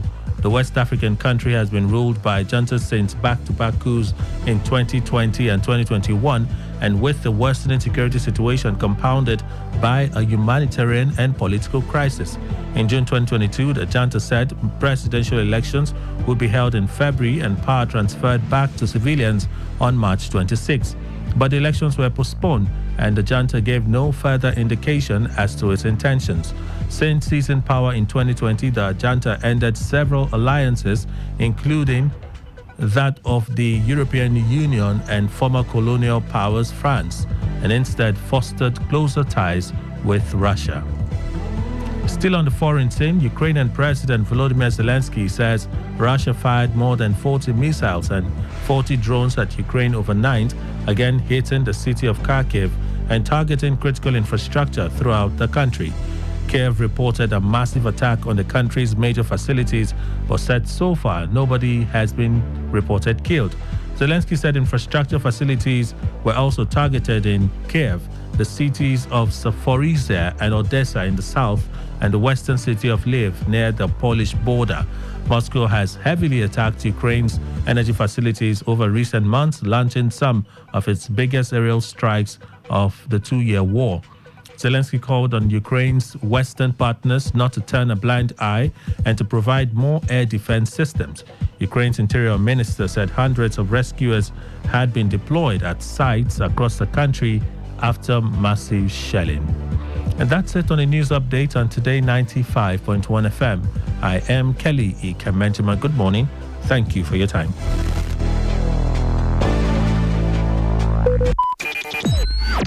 Talk radio. I listen to a lot of talk radio. 95.1 FM. This is an infomercial.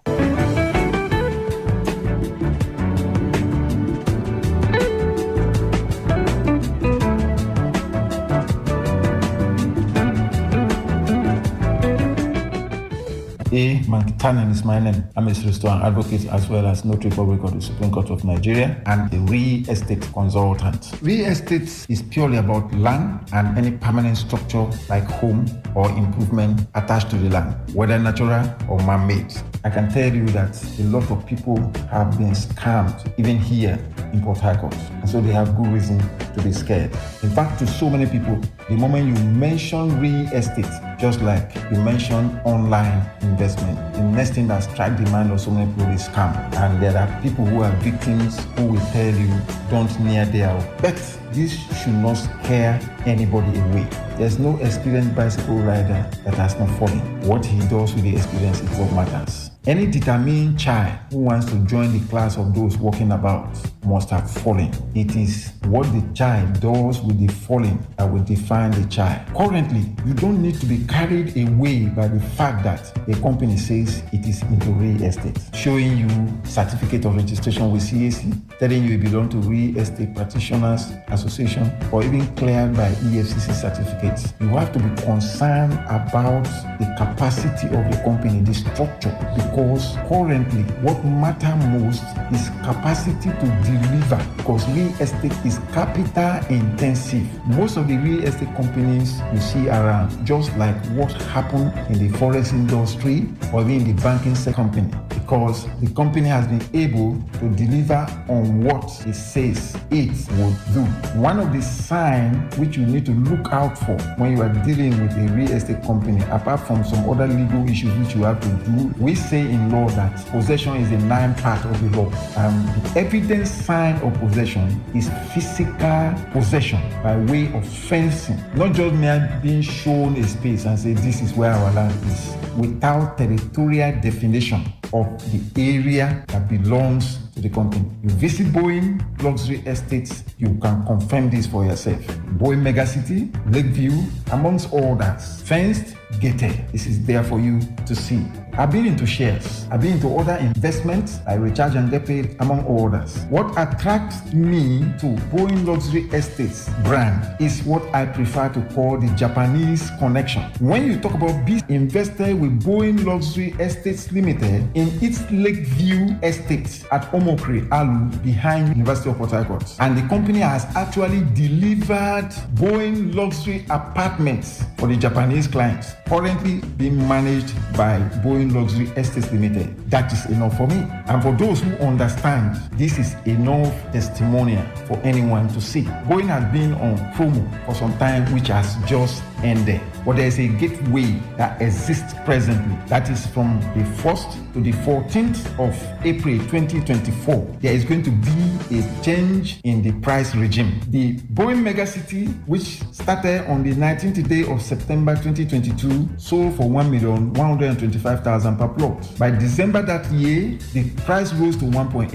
In 2023, the company launched its phase 2. Phase 1 went to $2,250,000, while phase 1 was $1,125,000. By December 2023, phase 1 rose to $3,375,000, while phase 2 rose to $2,250,000. Within this space of 14 days, this phase 1 that was going for $3,375,000 will move to $4,050,000 naira, while phase 2 that was going for $2,250,000 will move to $3,375,000. The same thing is applicable to Lakeview. It will surprise you to know that as at April 2023, 2023, a plot of land in Lakeview was going for about 3,750,000 naira. In December 2023, till present, it rose to 6 million per plot. After 14th of this month, price is going to rise to 7,650,000 naira. So any action that is taken within this space can take advantage of this before the price regime will come in. For further information on how to invest in Boeing Luxury Estates Limited, you can reach us on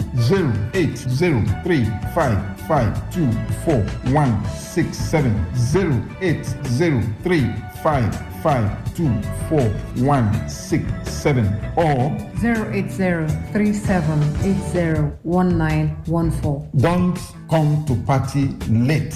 Invest in Boeing today and be grateful tomorrow.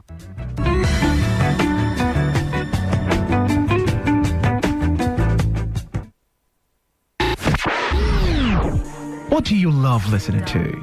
What's your style? What's your choice? What do you yearn for? So we've got great talk, amazing conversations, entertainment, sports, and lifestyle. So tune in to Today 95.1 FM. We're talking because we are the voice of the people. The voice of the people.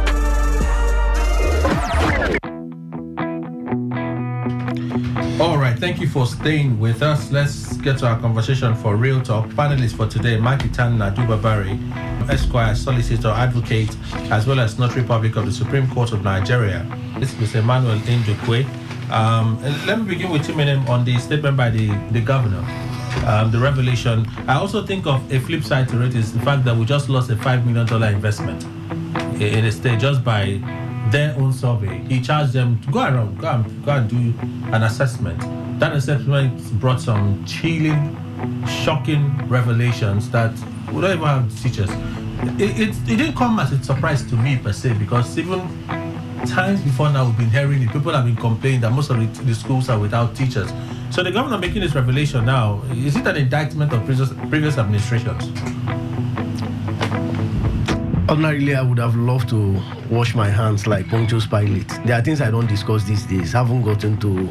You still have a choice. It's unfortunate, you know. You see, these days I've started doing a practice on how to learn how to not to help people again. But you see, in Christianity, you just have to start. You have to lend your, assistance, and then you must learn how to assist others. And I think it's part of what behoves every Christian. It's quite unfortunate.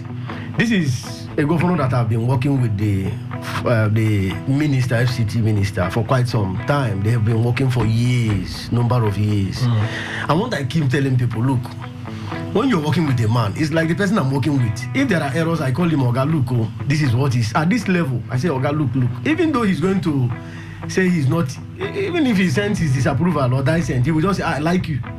You're always telling me the truth. And I think this is the way to follow. Similarly, the governor of Rivers State has been working with the FCT minister and also with the former governor, Amechi, who is a lawyer now and a colleague. And I think these people brought him.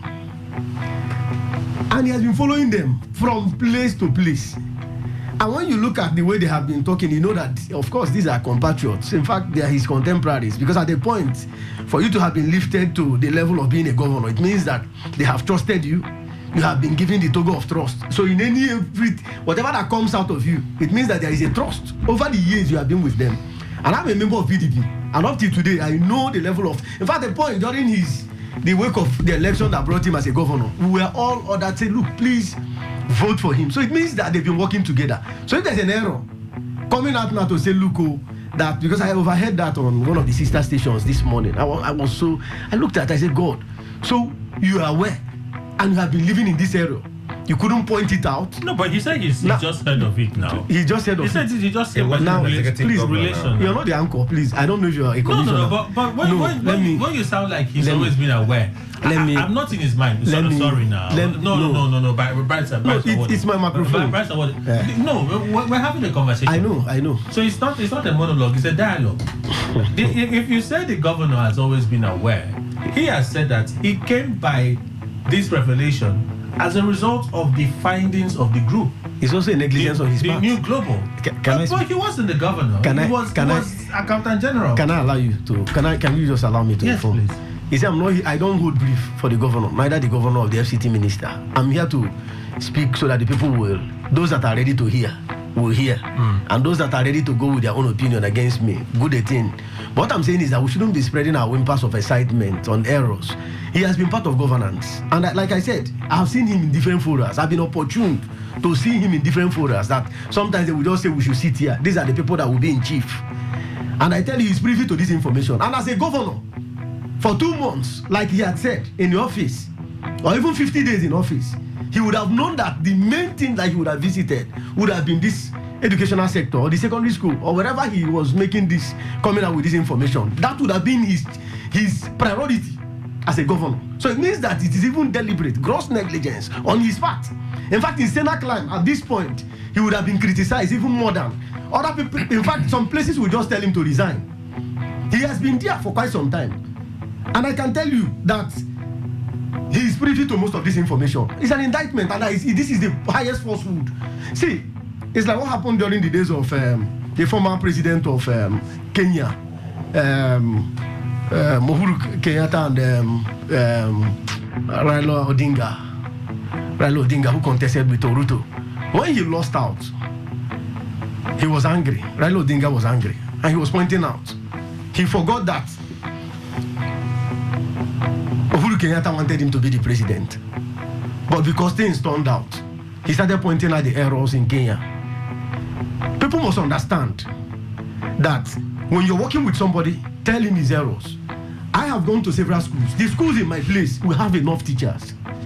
And I can tell you, most of these things are indictment. We know that these are politics in chief. And this is what politicians use for defense, especially those that are ungrateful. And I think the governor, with due respect, is ungrateful. And I stand here to say, yes, I stand very ungrateful. All right. Yes, to not only to the people of Igwe, to Rivers people. Okay. And I say this, I stand to be corrected. I can tell you that Amechi employed more than 13,000 teachers. They are still there. No, but you also know that some of the teachers that Amechi employed, when Yesawike came on board, he refused to pay them. You're aware now? I'm not aware. I know they are underemployment. Yes, I know they are underemployment. No, I have the right. I have the right to say so. I have cousins that are working as teachers. Most of those persons that were employed, when he came on board, he cancelled those employments. He cancelled those employments, and we did not hear that they announced fresh recruitment for those roles now. Kelly, if at all, some of them were ahead of the UST own.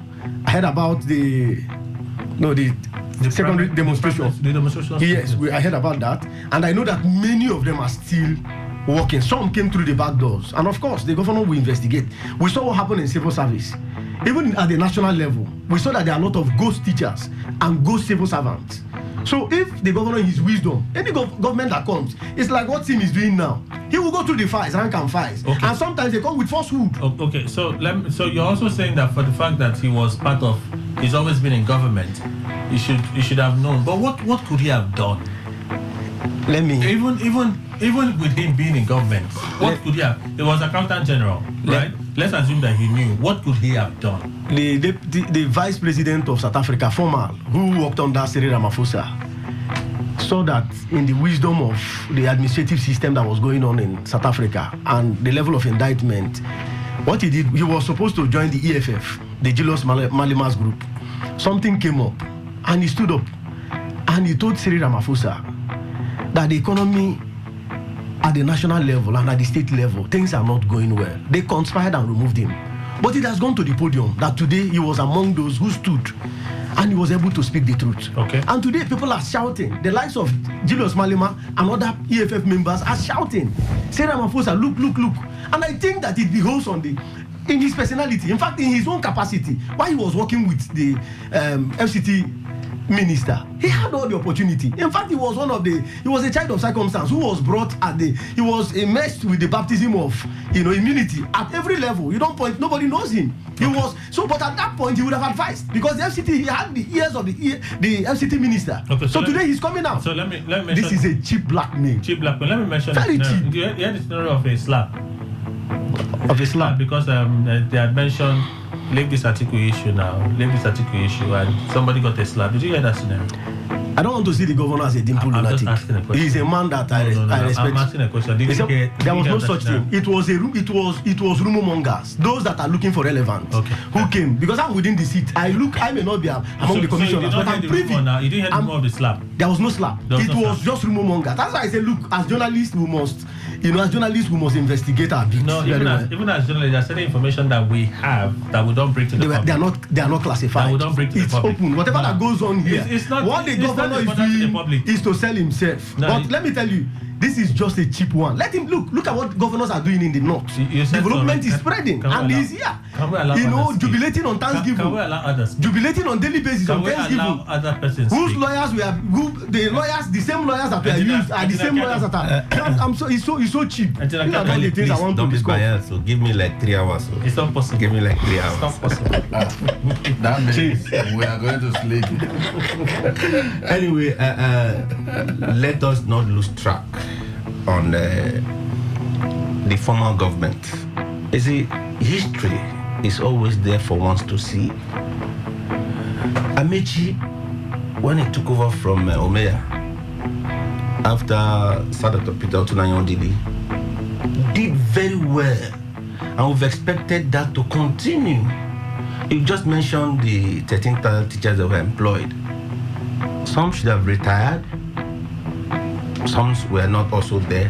But in all, the 8 years of the FCT minister being at the helm of affairs in River State was a colossal failure as comes to human empowerment, which is one of it is employment of teachers. Go to the various schools, you will be ashamed of yourself. There's no one that is fun. In fact, I just saw a post yesterday and this morning of where they gather a whole community primary school, Sogo or somewhere in Kana local government. They gather all the children into one room. Primary 1 to 6, because it's just one teacher they have in that school. Sure. Go and see it yourself. And for 8 years. And this man has said he never had any executive power while being an accountant general. Let's get this thing very clear. The governor has all the times to go bit by bit, but he abandoned those things and concentrated on a 300 or 500 kilometers meters of flyover. No, bridges. Sorry, because I'm a fully engineered part of this one, and that's my field. If you look at it, and just from what do you call it? The bridge. No, it's a flyover. It's a bridge. It's a bridge. It's a bridge. It's a bridge. A crossing bridge. Is it going over any obstacle? Check from my one. No. Any obstacle? No. Check from my one. So what do you call it? There's a difference now. No. Check from my one to Element Junction. There's less than 16 kilometers. And there's bridge. Yes. One goes over an obstacle. One is just a means to get over something. Go to my one, you see a flyover. Go to this point here, just very close to here, you see a flyover. That's a bridge, right? Yes, you see a flyover. Where design and construction. Go to Element Junction and you also see one. No. Why are you ruling out? No. Look at it now. Just feel why. In fact, I'm aware of a contractor that had a design for garrison before it was done 3Y. 8 years. It just one. No talk of with time is going to see more. More is there, but it just bring in the little one because people a whole whopping $5 million. It's not Rivers money. People, I want to invest in you. We lost it. What a state. Kelly, what a state that we are. What a state. When we had a man who formerly said, I have done this for Rivers Interest is the best. I have done this for Rivers State. I did this, I did that. Then Mayor Primary School in your state is in a very worst state. What else can be that very wicked? Sorry to use that one to Rivers State, to Rivers people than what you can think of. I can't just see any. If you go to see him now, if you go to Rivers State and see what this man has done within a few times, about 9 or 8 months, if you see them construction everywhere. I must tell you, construction everywhere.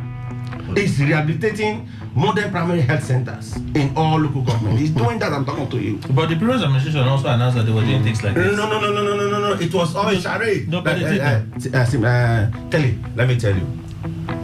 That very period of time, we see that it was a charade. You just hear one thing, Biro in the pocket. The man who goes to one joint and he said, before you know, he has awarded a contract. He goes to another one again and he said, if you don't like it, my friend Kelly, let us agree that this man has come to stay and he's going to do a whole lot. But let's give him that little time. As regards to this primary school, let him start now, because that's the beginning and the bane of the development we'll have tomorrow if you don't take care of the primary school. Kelly, I say, if Sin, let's even look at Sin as the model governor. If he finishes his term, let's even say he manages to get another one and it's 8 years, there will be a lot of things he will not do. Do you understand what I'm saying? In other words, no governor. I don't understand, but I'm listening. Okay. I don't have to understand. Now, but I'm listening. Okay. There is no government that will be 100% in achievement. None. However, when a certain government is out of office, it's always like this one. You see those who are picking holes in those seeming areas he did not give attention to. So if we are getting annoyed about that, we'll be wasting our time, because it will continue. Even when Same will leave, there will be those who will come out and pick holes on areas himself. Right now, as he's moving, he's doing this, he's doing that. In fact, when he leaves is when you hear criticisms. In fact, it was. The previous administration did the same thing to the previous administration. Thank you very much. So it was when Wike was there. Well, you see, Kelly, I have told you, politics is a very dirty game. It's a very dirty game. When Governor Wike was there, people were saying, oh yeah, everybody was doing everything. But I tell you, as he left, people started picking holes on saying, at that time, he was in office. This issue of primary school, secondary school, were already being talked about. There are schools, even in this River State, where children are staying under trees. Go to a Che area. And some other local governments. Now, the issue is that when you look at the whole thing, you put the whole thing under what I have said, no government will achieve 100%. As a matter of fact, while Nyesom Wike was in power, he mentioned specifically that when I finish these things I'm doing, that if another governor comes, he will also choose his own and do perhaps ones different from the ones I have done. So what I'm saying is that, yes, unfortunately, quite unfortunately, the issue of primary and secondary school, these people have come with their own funds to have indeed have lifted this brand of education in River State. Improve the capacity. But unfortunately, these are areas that were not consolidated upon by the previous administration. So the question you are asking me, whether it's an indictment on the previous administration, yes. 100% yes. The issue is that when this current administration will leave, will there be an indictment of that sort? Yes, it's also answer. All right. Because I tell you, no human is God. Well, in Africa, a degree is only important when you don't have it. When you get it, you hear masters is important. After masters, you hear again PhD is extremely important. After that, a school dropout is elected as your leader, and you hear it is not about papers. It's quite sad, and that is the reality that we are in. Till tomorrow, the greatest part of budget in the Western world is devoted to education. That's true. They know the importance of education. Let me give you a quotation that will drive home my point.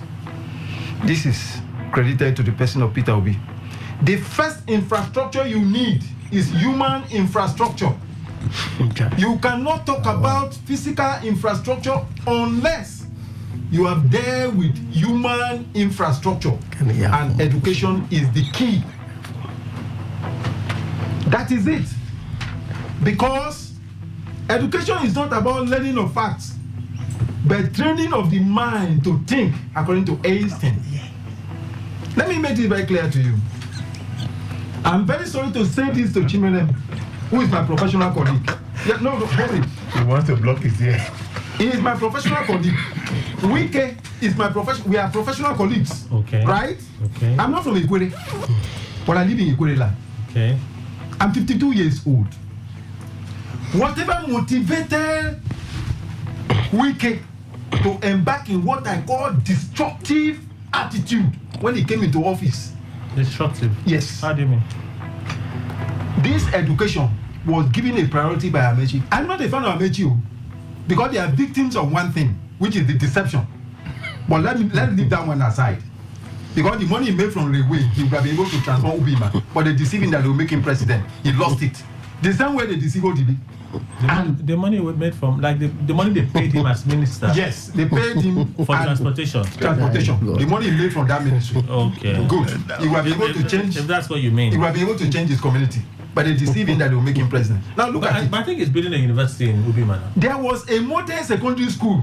Right? Nobody remembers. No, I can't capture it. Functioning. No, there is. Transport University is in Daura now. But he also awarded the university in his community. I don't think they did. It didn't take off. They didn't take off. They frustrated it. Now look at it. There is nothing that has power like education. When I'm sorry that local government structure was destroyed under the former administration completely, I am aware. For modern secondary schools to be built in your local government, it was entirely left for the local government. Confirm with your people, acquire land in your local government, pay for it, and tell the state government that yes, we have a land here. They will come and build. Modern secondary school was compared, I can say it even to our university, the standard, because it was manned by Indians.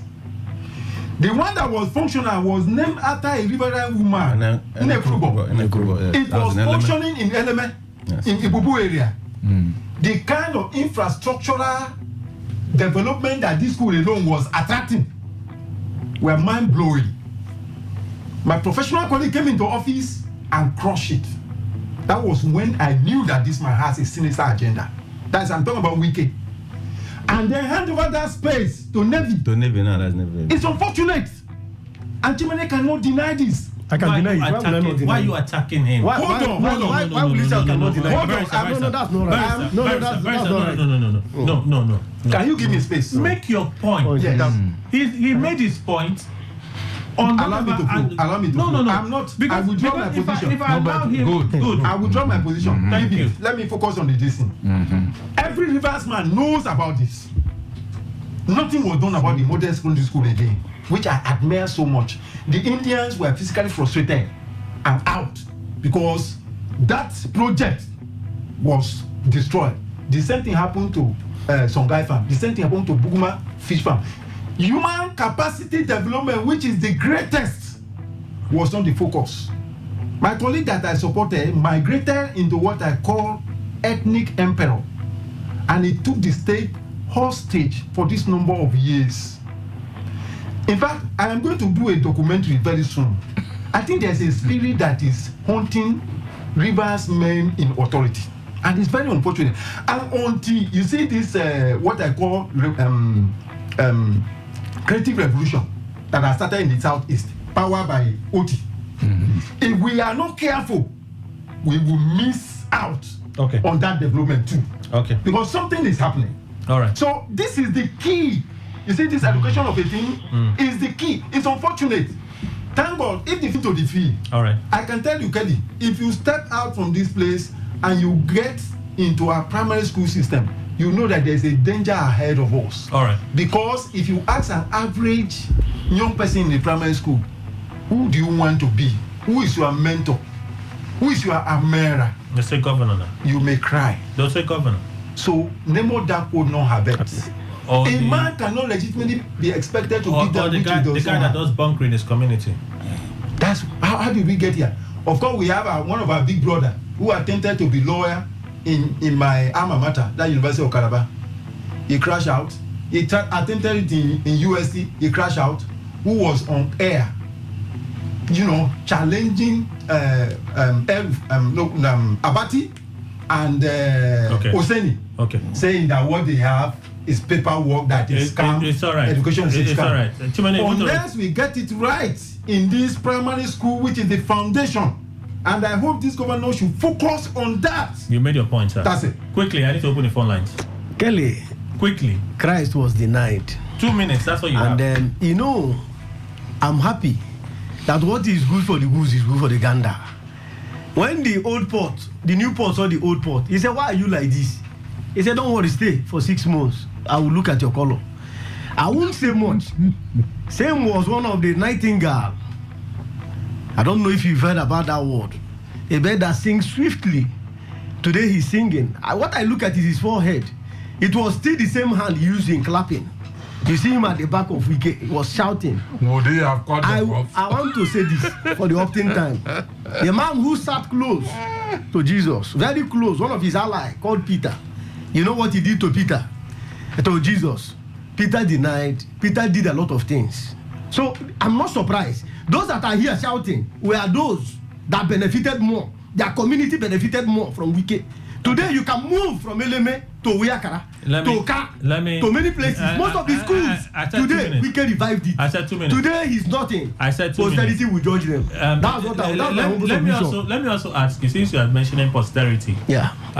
So Wicked said a lot about the orderlies. He praised the orderlies to the high heavens.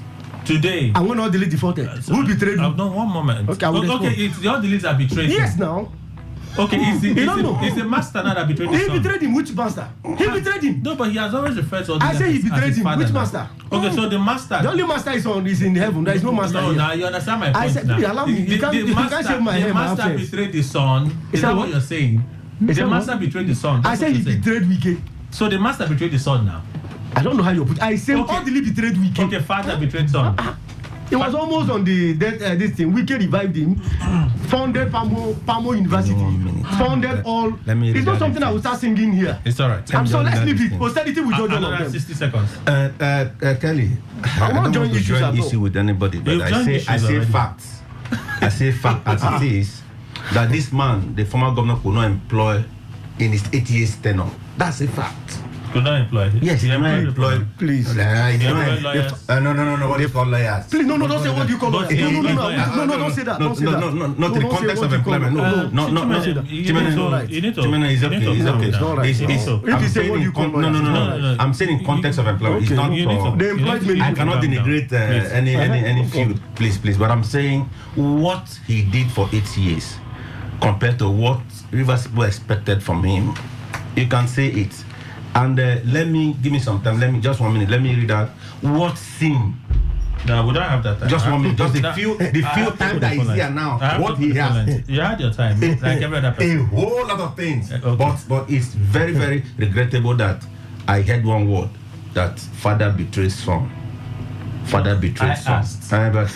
That old that side Dr. Peter Tunaya Odili betrayed Wike. He betrayed him. Oh, and I will say it that's very regrettable. Good morning. Over 75%. 90%. Yeah, Governor Fuba. Governor Fuba, this morning I want to tell you that you are correct. So you say you are concentrating on what the former governor have done. So as you are consolidating, if let him do the promise class now, they will post those teachers to the primary schools and the lack teachers. So for the killing in Benue State, I condemn it and let government do something over this killing. All right. Thank you and God bless you. Thank you so much, Frank, for reaching out and keeping it brief. We thank you. 60 seconds. Today, 95.1. Good morning. Good morning. Welcome, sir. My name is Peter Okoro, PhD. Okay. I'm calling in respect of your panelists. It's like one day you organize a kind of debate for them so that they will come and tell us who is against and who is so weak and same. But nevertheless, I want to say something. It's like there is a problem in this state and which we must address as citizens. Government is a continuum. And what happens is, where the other one stops, the other person continues. We did very well in infrastructure. Him has come. If he wants to take the educational sector, it is good. Let him continue from where his boss stopped. So that shouldn't cause a problem in the state. But nevertheless, what we can fail to do in this state is to develop the human capital, which is very detrimental to our state today, whether you like it or not. As I'm talking to you, I was one of the beneficiaries of the 13,000 teachers I'm making employed. Right from that time.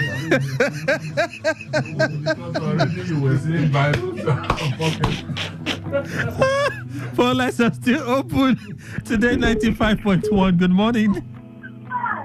Hello, good morning. Well, please go on. Please, concerning the statement by the governor, do you know when Amechi was governor, towards the second tenure, he gave a directive that all the primary schools in the state should be built to a particular standard. Wike came and terminated the contract. My father is a teacher. He suffered under Wike administration, no promotion for years. And somebody is telling me that Fubara is an ingrate. The man, somebody that made Wike the governor, that made Wike chief of staff, Wike came out and told us when we entered that Amechi stole even rug in government house and stole pot. Abusing the man on radio. Now, today you are calling Fubara ingrate, but Wike is not an ingrate to Jonathan. Jonathan's wife held Wike's hand and put him on the list and said, make him the governor because of my husband's sake. All right. People never supported him. People didn't support Wike because he's Wike. It was because of the love for Jonathan. Okay. Let's stop deceiving ourselves. All right. Thank you. That's your point. Your point made. Let me take some more reactions. Today 95.1. Good morning. Hi, Wellington. Welcome. I don't want to talk too much. I think you can go back to your record in your studio where we were shouting that there was no school in River State that was renovated. Go back to your record. It's better, I think Barrister Chimene go back to his record and check. Even if you know community that people sitting down on the floor learning. He doesn't love River State.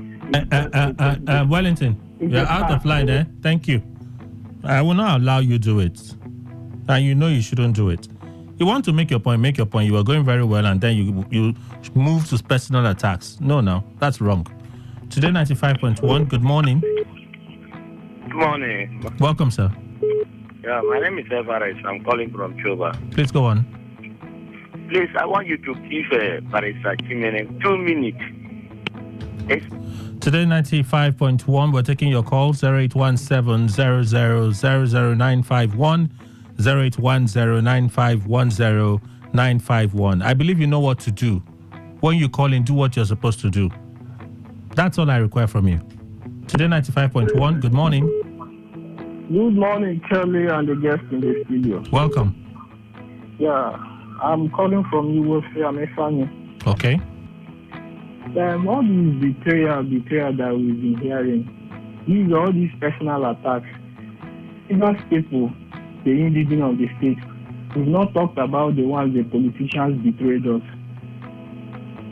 I was opportunity to be a copper in this state. I was taking 4 subjects. Like I was taking 4 classes as a core member. And in the school I was serving, we had almost 70% of coppers and 30% of teachers. So how do you think education can survive that way? And this thing happened, and I believe it's still happening, but we are here talking about politics. Everybody's taking side. Nobody's even talking about the survival of the state. Today we are celebrating talks, we are celebrating all these political talks. These are the product of failed education in the state. I think at this point the governor should jettison politicians and all these political activities of Thanksgiving that you do and focus on the main thing to liberate the state. Thank you, Kelly. Thank you. Thank you so much. Thank you. Today 95.1, good morning. Hello, Kelly, good morning. Morning, sir. Yeah, Kelly, this is Steve calling from Port Harcourt. Go on. So, say, God be blessed by judgment and Wally. Kelly, anybody that says the former governor of UK kid education is lying. Do you know that an attribute 23 secondary schools around, you say we beat in 3 secondary schools, and only one, the Eden was functioning, the rest was abandoned. And he abandoned all other schools, secondary schools with the local government that you can find in other communities. Like my community, I'm from Monomini, my community secondary school, we can revive that school.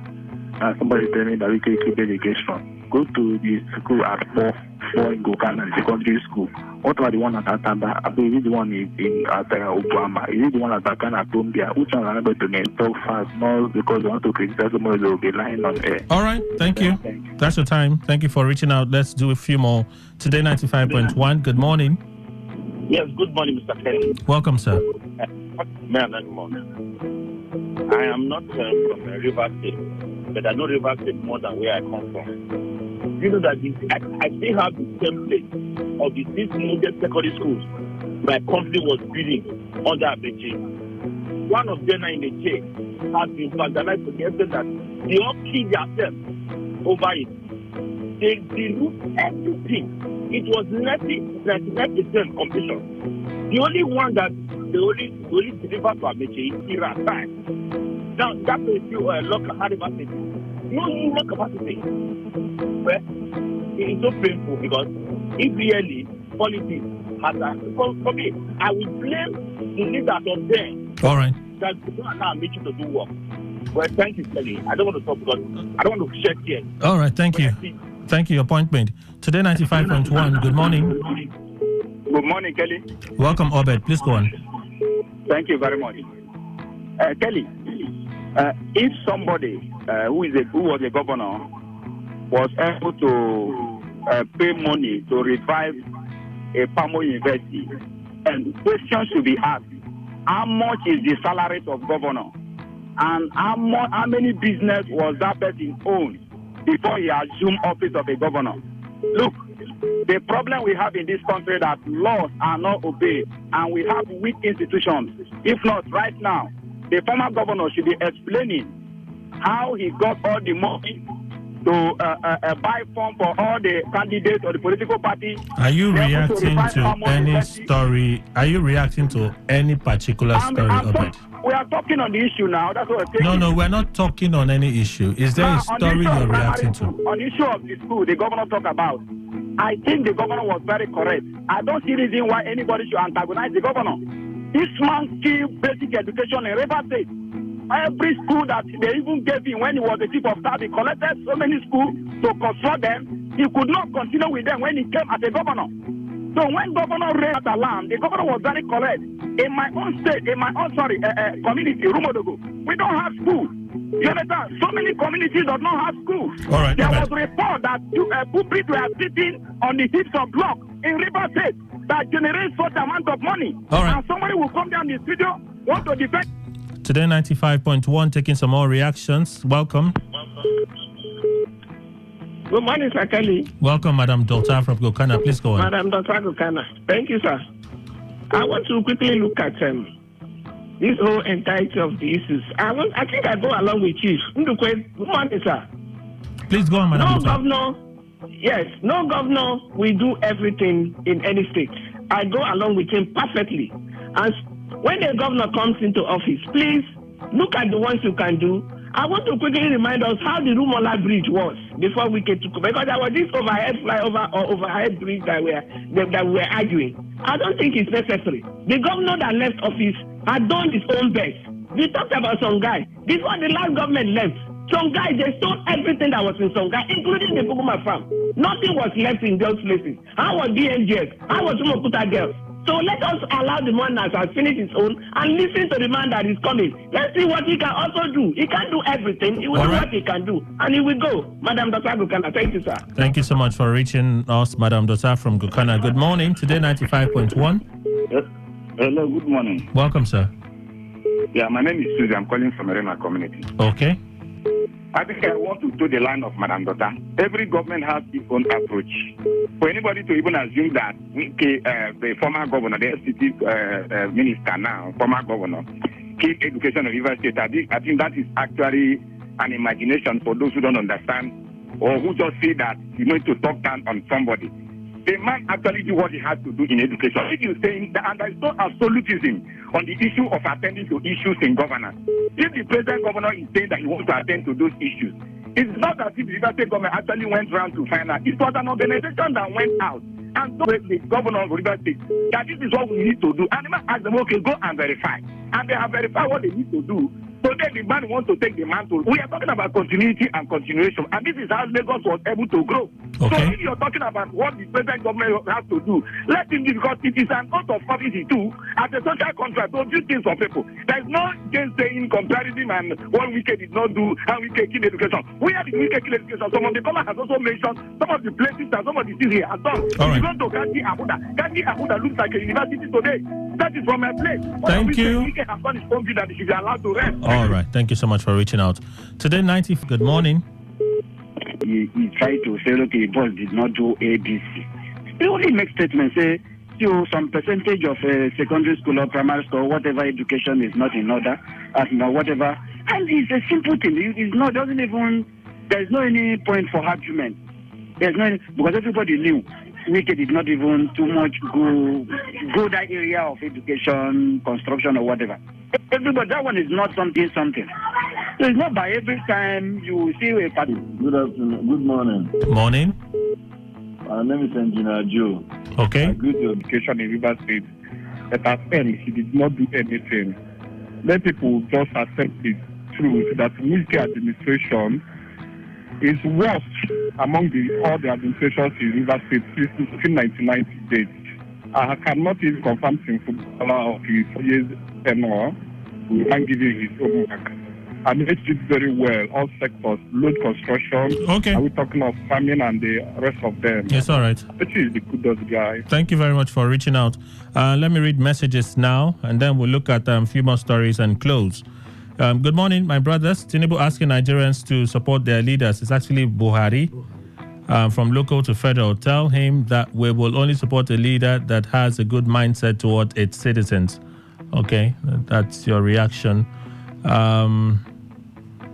Let me take another one. Nigeria should forget about 35% affirmative action and give women voices advocacy. Was Betta Eju not given a voice? How good was her voice when she allegedly stole 30 billion? Even the EFCC has said that they didn't link it to her. Mr. Law. You know. No, the question can be up when the EFCC categorically said the release is not linked to her. The first statement is okay. About the advocacy, what did she do as minister? But the underlying thing makes it invalid. The underlying thing was he linked it to the fraud. It makes it invalid. See, no, it makes it invalid. No, it doesn't. It doesn't. See, he asked a question to know when the 35% affirmative that people are saying. So we should forget about it. We should forget it. That's what he's saying. No, it shouldn't be forgotten. But what I'm saying that is apt is that now was better not engaged based on that 35% affirmative action. The women that made the argument said Tinubu appointed only 8 women out of 45 cabinet size. Good. So he did not meet the 35% affirmative action. But I heard the 35%. He is saying the guy is saying Mr. Law is saying Nigeria should forget about it. Because forget about the 35%. That's what he's saying. Nigeria is not the only nation. Forget now, about 35% affirmative action, giving women voices advocacy. Was Betta Eju not given a voice? How good was her voice when she allegedly stole? No. As for the stealing, I don't even have facts on that. How can I brand a thief? I can't. Sorry, this morning, just a few hours now that it has been cleared by EFCC. The way he's going about it is like classifying all the women and putting them in the group and say, since they are flagship, who is better, Edu has failed. Whatever that would have come to their constituency or their mother's kitchen should be closed. The funny thing is, it's not the only one. When we had Patricia, the Speaker of the House of Representatives, that was embarrassed the way she was embarrassed. And people say, see the example of a woman in position. But we had a woman like Ngozi Okonjo-Iweala, who was Minister of Finance. But Kelly, what of a men? How many numbers? No. Let's leave the men. Let's go women in position that have done really well and are still doing well. Why are we not mentioning them? As far as I'm concerned, Edu did not do anything because that would be total hastiness in saying that she stole. How can you say that? Right. The FCC says that it's not from a link to her, and you are saying it's linked to her. What? That's also one of the reasons why sometimes when allegations are thrown here by panelists, I try to stand and say, Oga, you need to give us more than just saying it. You need to give us more, because the moment you throw it out, somebody takes it and runs with it. Of course. Anyway, let's read some more messages. Good morning, Kelly. Emma texting from about Junior Pope. Kelly, it's still shocking to me that he's no more going by the trending news. Kelly, I wish he lived, okay? I know many will say I'm being too superstitious, but Kelly, people should know there are certain things one don't have to say or do when you are on top of the water or inside the water. Listening to his live video before the accident, you don't do that when traveling on water, either deep or shallow. We that are from the riverine area, we see these things happen every now and then. Really? Okay, that's what Chimene was suggesting, right? Okay. Even the gold, you don't put it on. You don't put on any shiny things. Like there's a water they say we should remove it. Yeah, you remove it. Okay. Good morning, Kelly and the guest. My name is Chooks. Let me correct this. We were employed during Amechi and government in a high institution and are still retained till today, my younger brothers and colleagues. And so if you were retained, those that were fired, what about them? Oga, correction. What about them? Those that called in to say that they were fired, what about them? No, because I do understand some of these gimmicks. I get it. But you even make a clear distinguishing statement that some of them were fired. If I came on air and I said all of them were fired, that's a different thing. So you actually hear what the person said, but you choose to interpret it the way that suits your narrative. And you expect me to read it here and clap hand for you. You are doing well. Let me take a few more from here. Okay, Kelly, good morning. Chimenem, you're always on point, always speaking for development. My brothers are always referring to your lines on radio. Ike also from Ahoda East. I'll do two more from here and then we'll leave here. Kelly, do you know that the money used for donations for past administration would have fixed the schools? 500 million for Bayelsa Law School, 200 million for Sokoto Market Fire, 300 million for Lagos wives and politicians, 200 million for Ikpazu's father's birthday. Mr. Dennis. Okay. Thank you. I remember this one. I remember this one. He probably didn't even add more. Knowing real well or full well that 75% of our schools lack teachers, 90% are in bad shape, we should also know that some of the schools lack security guards, especially the school in my community, State School Okanabua. No single security guard in the school. When I get teacher, comrade, Abalist, Binami, I think it's Binami. Okay. Do you have teachers? You're talking of security guard. Are there teachers? Greetings, Kelly. Majority of primary schools in our rural areas are dilapidated to the extent that teachers are no longer coming to teach the students. The last administration neglected primary schools across the 23 local government areas. Kudos to Governor Sim Fubra for remembering primary schools in River State. Thank God, Ability Atwebu. Thank you for reaching out.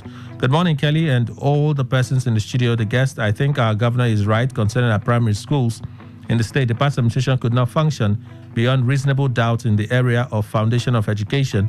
And the nation can't stand if education is not worthwhile. Celestine Odinakacho Jr., rest in peace. This death was avoidable.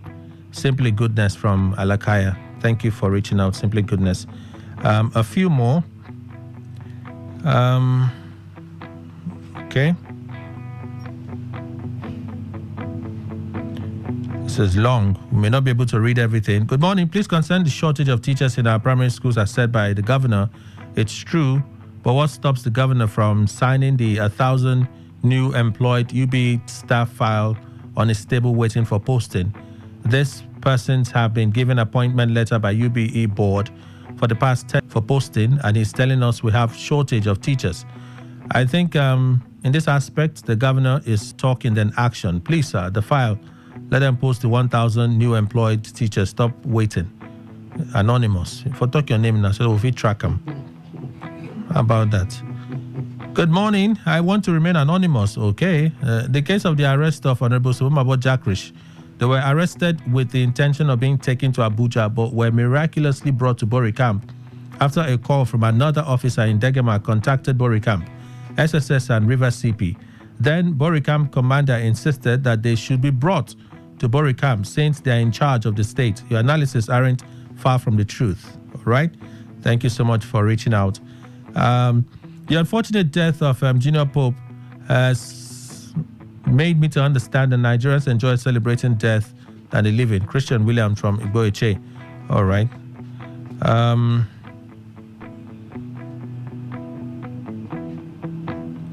It's all right. Melody Uniport. I haven't been able to listen to you people for over a week now. Okay, we've been announcing we have an alternative YouTube channel.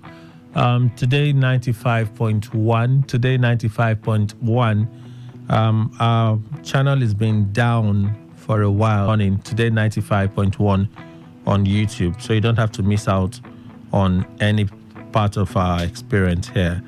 Good morning, Kelly, and your guest. Forgot that former Governor Wike did need assessment of teachers and came up with the need to employ 10,000 teachers into primary and secondary schools in the state, but he never did the employment till he left office. So Wike had a commissioner of education and was fully aware of the situation, but turned a blind eye to it. Okay, he didn't tell us the name. Next time, please tell us the name.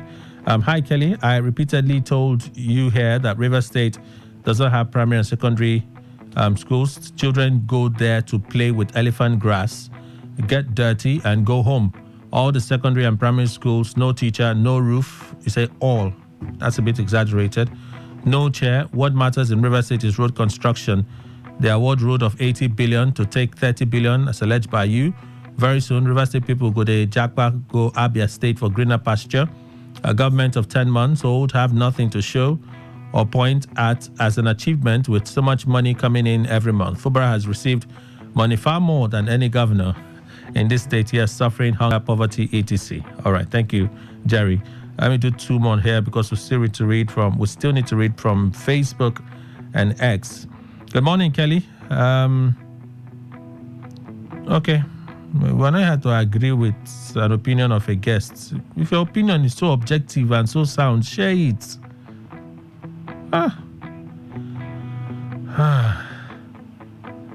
This one said, Kelly, hope you come with your bulletproof. The studio is hot today. Politics is big business in River State. Comparing Wike 8 years with Fubara of less than 1 year tenure is a big mistake. To me, Wike has a vision or had a vision, and we all saw it from judges, lawyers, flyovers, etc. But for Fubara, what I'm seeing now is Supreme Court Thanksgiving and praise singers loading microphone with speakers. It has become Nigeria's type of politics. Joe, thank you. And let's read the final one. Good morning, Mr. Kelly and all the guests in the studio. The survey done in the area of education, which revealed that 75% is correct. Please come to my community and you will see an abandoned primary school built during the Mechi's administration, and it's big enough to accommodate the entire people in the community. It was abandoned by Wike administration. No employment of teachers for 8 years. In fact, Wike cancelled the employment done at Ken Sarawiwa Polytechnic. In summary, Wike in 8 years killed those. All right, for real talk, I see those comments. Okowa Charles, for how long shall we throw shades at each other over politics that's meant to better our lives in the state. Wike has done his term in office. Same as the present governor, whose mantle of leadership beholds on we should be talking about how to fix whatever rot is in the system. However, insisting on towing the line of encouraging the political banter is indeed an enemy of the state. Sam Legacy is not accurate. All the primary and secondary schools in Rivers State lack 75% of teaching staff.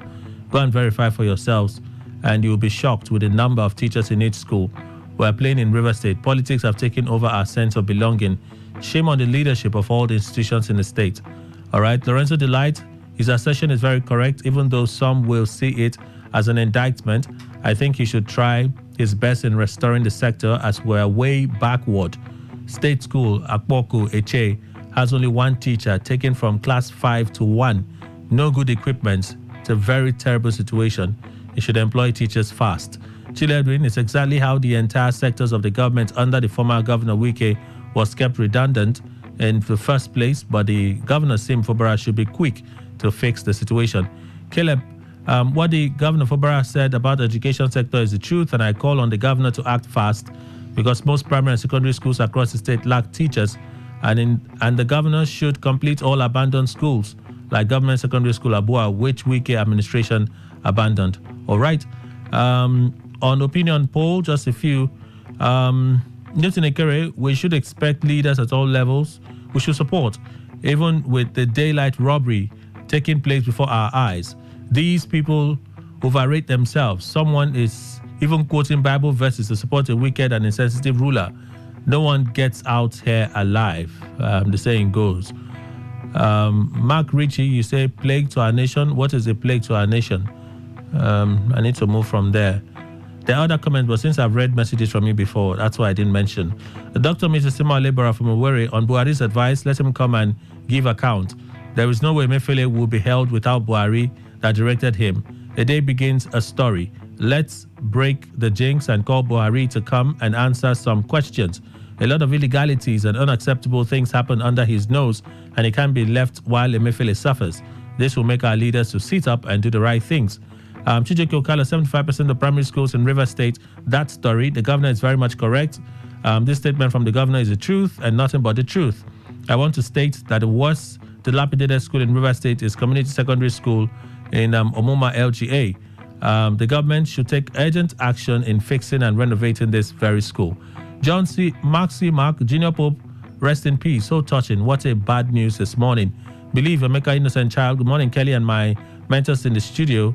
I take you to Commissioner for Works. You don't have, it's Minister for Works. You don't have to wait until Friday to clarify. Kelly, even human rights and all well-meaning Nigerians should follow up this case critically, because Atiku, that I know, cannot just point a finger where there is nothing. Okay, let me stop there. Joel, Kelly, the studio is hot this morning. I think I've seen this message. Yes, I have. You just did not say your name then. Thank you, Joel, for reaching out.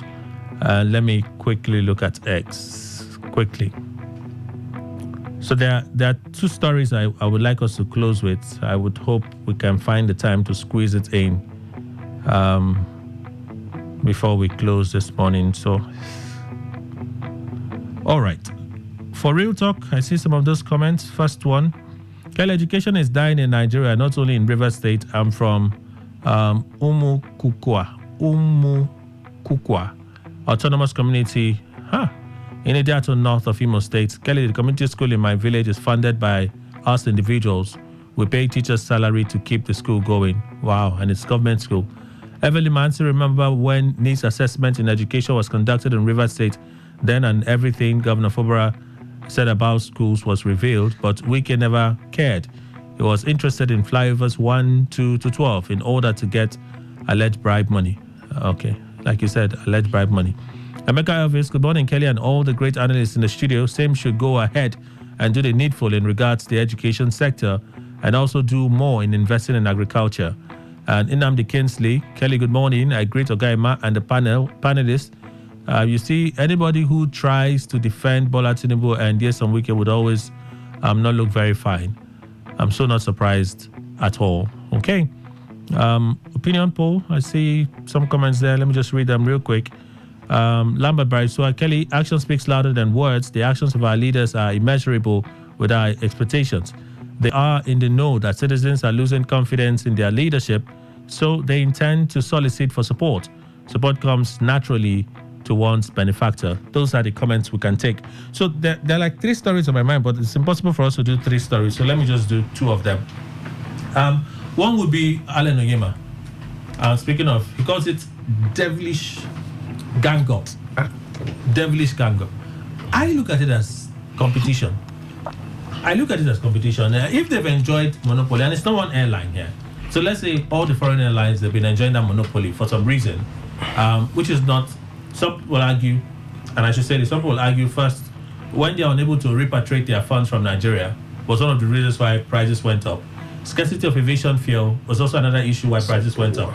But even in that reality, yes, we heard CBN, they're now paying them back some of their trap funds now. We're hearing that most of them have been paid back, even though the CBN said they paid all the verifiable. All the verifiable. And the airline association say it's not true. You still have some billions left to clear.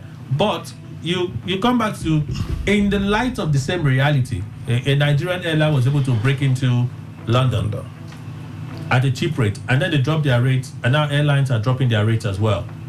I see it as competition, but is it cruel competition? Yes, Oyema has commended the Nigerian government, but he feels that if we had more local airlines doing the international route, we can get a better placing in that competitive space.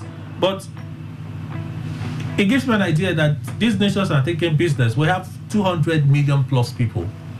How many of that population flies to London and back? Are they going to sit back and say, oh, there's a Nigerian airline, it's just one, let's not worry. He won't take our traffic. But they're getting ahead, and they're also seeing how they can eat from his number so that they can stay in business, tapping from that population, which is what we have. We have a spending population. We don't have a productive population, sadly, and our system has not made it so. So is it fierce competition, or indeed he called it devilish gang up? Mr. Ndukwe. Kelly, there's no devil there. Absolutely no devil. So Onyema knows that perhaps why he brought in the angle of devil. You see, it's competition. He wants to make his own profit. That's why himself can say, let us go to London with cheaper rates. I'm talking about Onyema. Now, these other people look at it. This man alone may take all the people, let us join in this same way. And they go there and make their own this thing, quota, make their own profit, and you are saying it's devilish. Let me commend him first for having that courage to go into that space. But let me also remind us of the telecommunication sector. I was just thinking of MTN. Then a line was 30, 40, 50,000. Not until, and we're also buying because they know that nobody can come in. Not until Adenuga, Glow, and other ones start coming in. In fact, they crash it to 100 naira. Today is free. They beg you. In fact, it was when Adenuga announced per second billing. Yes, that it day, was that same instant that minute. So you see, it's competitions, and that's healthy for the economy and development. Let's not look at it as being no. They have seen that, well, he has come in and he has so many aircraft. Their businesses are going down. Let us see how we can manage ourselves. But it's good. It's very healthy competitions. Chimene, where do we even buy these airplane engines? We buy it in. Most of these engines are bought in Belgium. Politics is being played in Belgium. In fact, I was reading an excerpt by an expert within the down to Nigeria. You pay for your demurrage. You pay for a lot of. There is always politics that is being downplayed for you to have register and start downplay other people's business. So if they have come together as cooperative, of course they are fighting you. What you need to do is to demystify away. That is why if you're running an entrepreneur, you should be ready to bear the loss. You should also be ready to bear the risk. Okay. So these are the capital, these are the things that takes place when it comes to aviation sector. So it's really just business. But for me, there is an evil behind it. There is a conspiracy of silence among the way I look at it, among the international. Because when you go to those wings, you don't see Africans control this. In fact, most of the planes that comes, they even condition most of the planes from Nigeria, Africa here. So we must have a way. Allen is also passing a message. There's a moral lesson for us to even learn. People should come into this aviation sector. Okay. Secondly, government should look at on how to tax most of these international flights that are collectively coming in. Because as a man that is coming in here, of course, you fly to London, the consequences of reducing the amount. All right. So all of this must come together. But let him play with the senior players in the industries. Because one thing is that you may have an airpiece. Do you play with the senior players? How do you compromise with them? Because in all of these things, it's politics. You can't come and kill my business. And that is what the international players are doing. That's what I'm saying. So let him look both sides. This is not, it has nothing to do with evil. Aviation sector, they have eaten enough. And of course, people want to gain. What they're looking for is benefits. So let him get and play with the original players. Okay. When you get the original players, then you get to the high levels. Let him not complain. That is what business entails. Bryce Adubabari. Well, I don't believe in the idea of Ajib that you were talking about yesterday in this studio. There's something satanic about that idea. On a serious note, this, in my own perspective, is a challenge to the Nigerian government. If it is actually interested in what it speaks out. You see, Innocent has commenced international export to Kenya out of Nigeria. I think there are some dramatic things that are happening. I'm old enough, I'm 52 years. There's what I call the political calculus of this country. I've studied it very carefully. And I can place hand on it and make certain comments. If the Nigerian government, in fact, this thing is going to expose the Nigerian government. Because this is where the government, you saw what the Nigerian government did during apartheid? That made Nelson Mandela to point and fix his finger. That of all the international helpers that came to his aid to fight against apartheid, he said Nigeria is number one. That's why it's always very uncomfortable with the leadership style in Nigeria. So, the challenge is here. Like he mentioned Festus Keyamo, who is in charge of aviation. This is where the Nigerian government, this is something like a kind of flagship. This is also going to betray, put across the kind of support that the Nigerian government, because if you listen very carefully to Onyema, he mentioned something briefly about what happened when they already fixed and announced the price, where they are going to take off the space they gave them, few days to eat. All those things create confusion. And when those confusions set in, so there is no doubt about it. There's a gang up.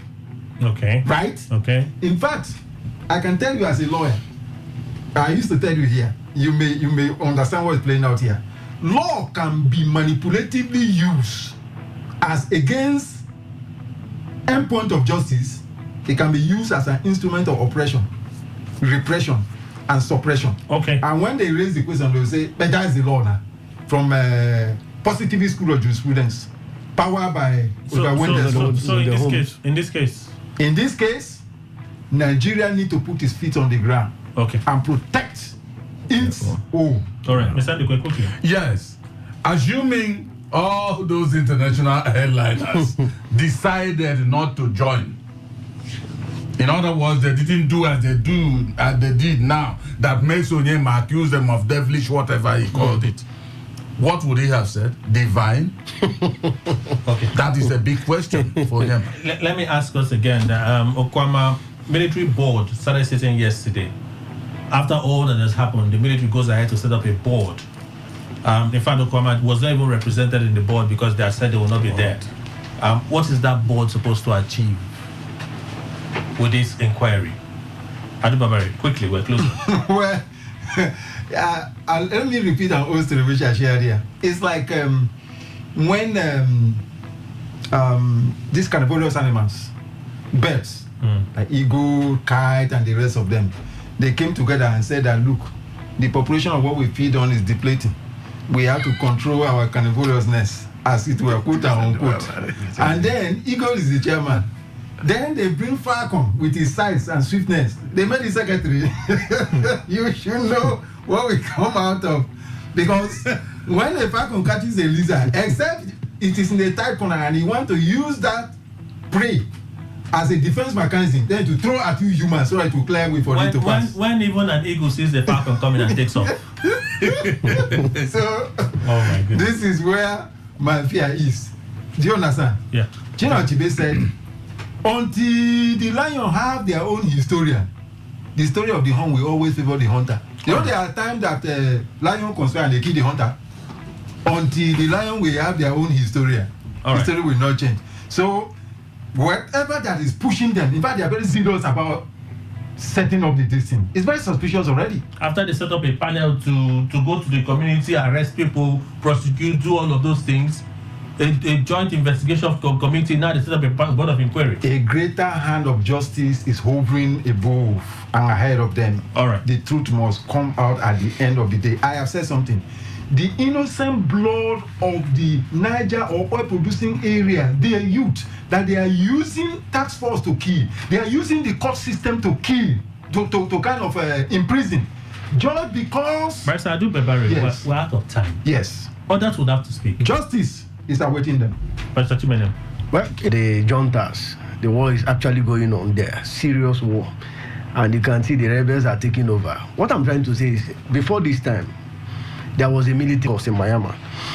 And when you look at what is going on in Miami, of course, there was a decision in that white paper which was not implemented. But actually, the military did a very military to carry out their own personal investigation. Of course, a man cannot be a judge over his own case. But I think, first of all, it has to be established because they will set up a court martial. They will have to investigate whether or not it was actually, the fault was actually by the soldiers, because we have seen that on the line of duty there's always an occasioned and deliberate dereliction of duty, most times the excessiveness of most of these soldiers. But we have to ask ourselves questions, particularly those of us that are from Niger Delta. We have seen the actions of this youth, we have seen the days of militancy. I spoke here last time, somebody was calling outside who is also a panelist, and I looked at him, I said, well, let me not respond, there will be a day for me to respond to him.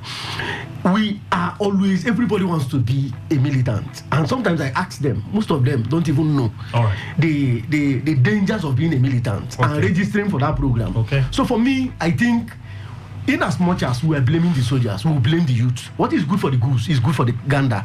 Those soldiers have wives, they have sisters, they have relatives. So let the military investigate, but let there be an independent investigators, and it is on that note. So if that's the case, the board set up by the defense headquarters, to look into this issue, you don't see it as being transparent enough? No, they are. What I'm saying is that what they are doing now, right now, I cited the case of Miami. They have to set up a court martial. It could be by most of them, yes, some of them may be tried by orderlies within the military, hegemony. That's what they do. But what I'm saying is that in as much as they are carrying out these investigations to look at the character of their men, of course, they should equally subject it to an independent investigator. That will even make it fair. But concerning the people that died, the military men that died, we must understand we are Nigerians. We are losing soldiers. If our parents is not well guided, then we're in trouble. Mr. Ndukwe. Curly, I have a problem with you. And then you set up a panel. You. Let's say two of us are at liberty to set up such panels, or others to set it up for us. Now you set up, I complain bitterly, and I avoid the panel. What are you going to achieve? Is it one side that you give us a report? So for me, I don't think that panel is going to achieve anything. There is so much underlying factor towards that very incident and that Okwama incident. So what I will ask is that let them do the best to get deep down the root of the cause of the problem. To anybody's favor, community, but I want the truth to be out. All right. That's our show. A big thank you to Mark Adu Bebare, Esquire, solicitor and advocate, as well as notary public of the Supreme Court of Nigeria, social political analyst. Thank you, Barrister. Thank you so much. Let there be justice. All right. Engineer Daycare Richard Kadom, MNSC, former governorship candidate, 2019 general election. Thank you, sir. Thank you, Kelly, and thank you, Rivers people. Odi Chimene Esquire, legal advisor and special assistant to the Federal Commissioner to Mr. President on Christian Pilgrimage South-South Zone, and a voice for Apara Kingdom and a temple chief. Thank you, sir. Well, those collectively saying that the former governor, FCT minister, decimated the school, I think they may be dreaming, because res ipsa loquitur, the facts are there to speak. All right. In all the communities, in all the local government, I challenge them. He has done veritably well. And Mr. Emmanuel Indukwe, our in-house analyst. Let me remove this pain on my chest first. The issue is that there should be peace in Rivers State. All should join hand in pursuing it. That's our show. Kelly Kemenjima is my name. Have yourselves a great day. Stay with us. The world news at the top of the hour. And stay with Today 95.1. Good morning.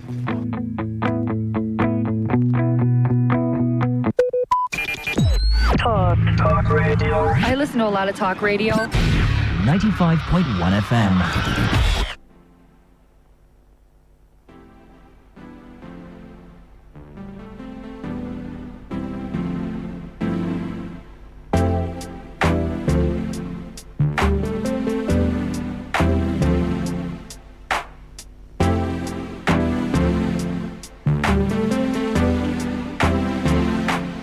Can we just talk? Can we just talk? Talk about where we're going before we get lost. Let me our thoughts. Can't get what we want without knowing. I've never felt like this before. I apologize if I'm moving too far. Can we just talk? Can we just talk? Figure out where we're growing. Yeah. Started off right, I can see it in your eyes. I can tell that you wanting more.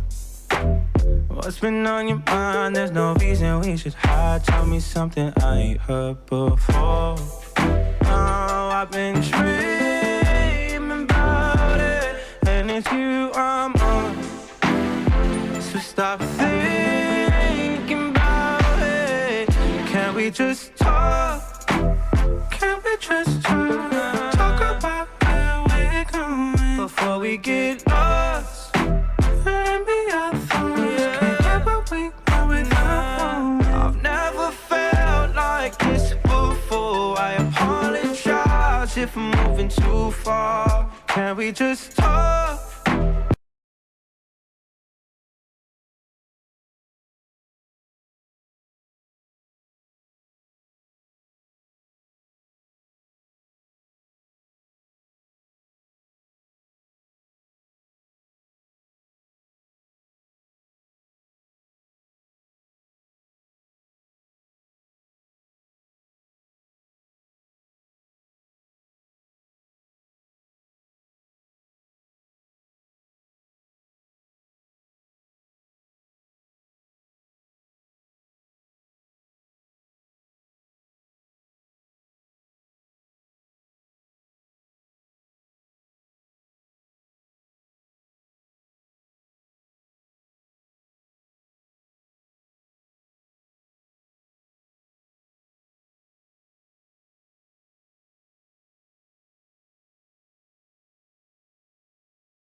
Hello and good afternoon. This is the World News on your premium completion of Lagos-Calabar Road. Federal government saves 1.5 trillion naira from hike in electricity tariff. On the foreign scene, South Korean President Yoon Suk-yeol promises changes after opposition's Saudi details.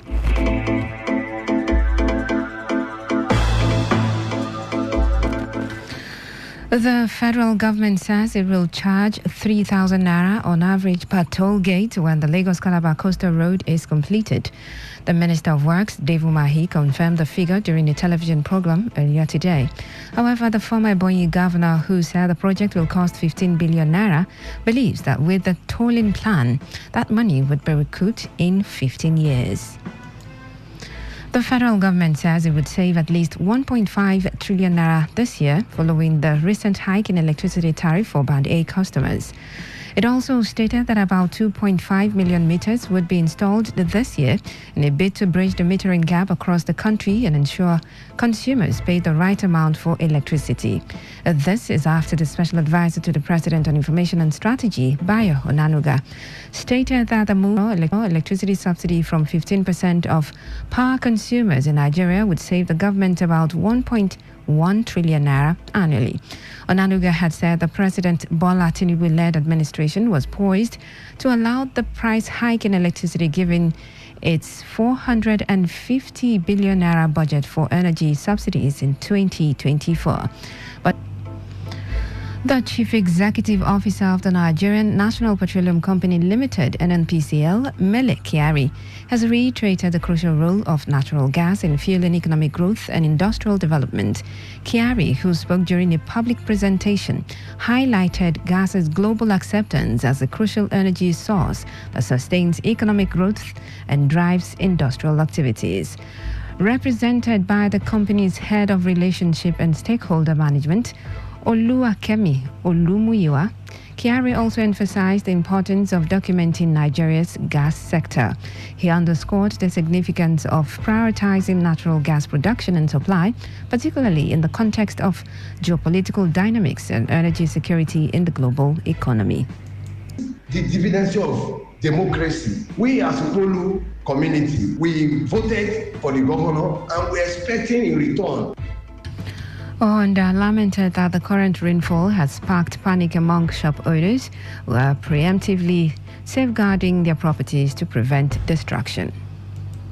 Currently now, you can't pass Mbolo Road, and it is a major road that links to SARS and Airport Road. As a youth president, I've tried to make sure that the sanitation is being done, that is high drainage is being kept neat. The major concern where the water will be to have not been rectified. It is assumed that what we are doing is not making a headway. On the roads, they are all spoiled. The one that is alternative road now, which is the UD road, is nothing to write home again. They should look for a lasting solution to this our problem. I think the solution is to find a place where this water will be channeled.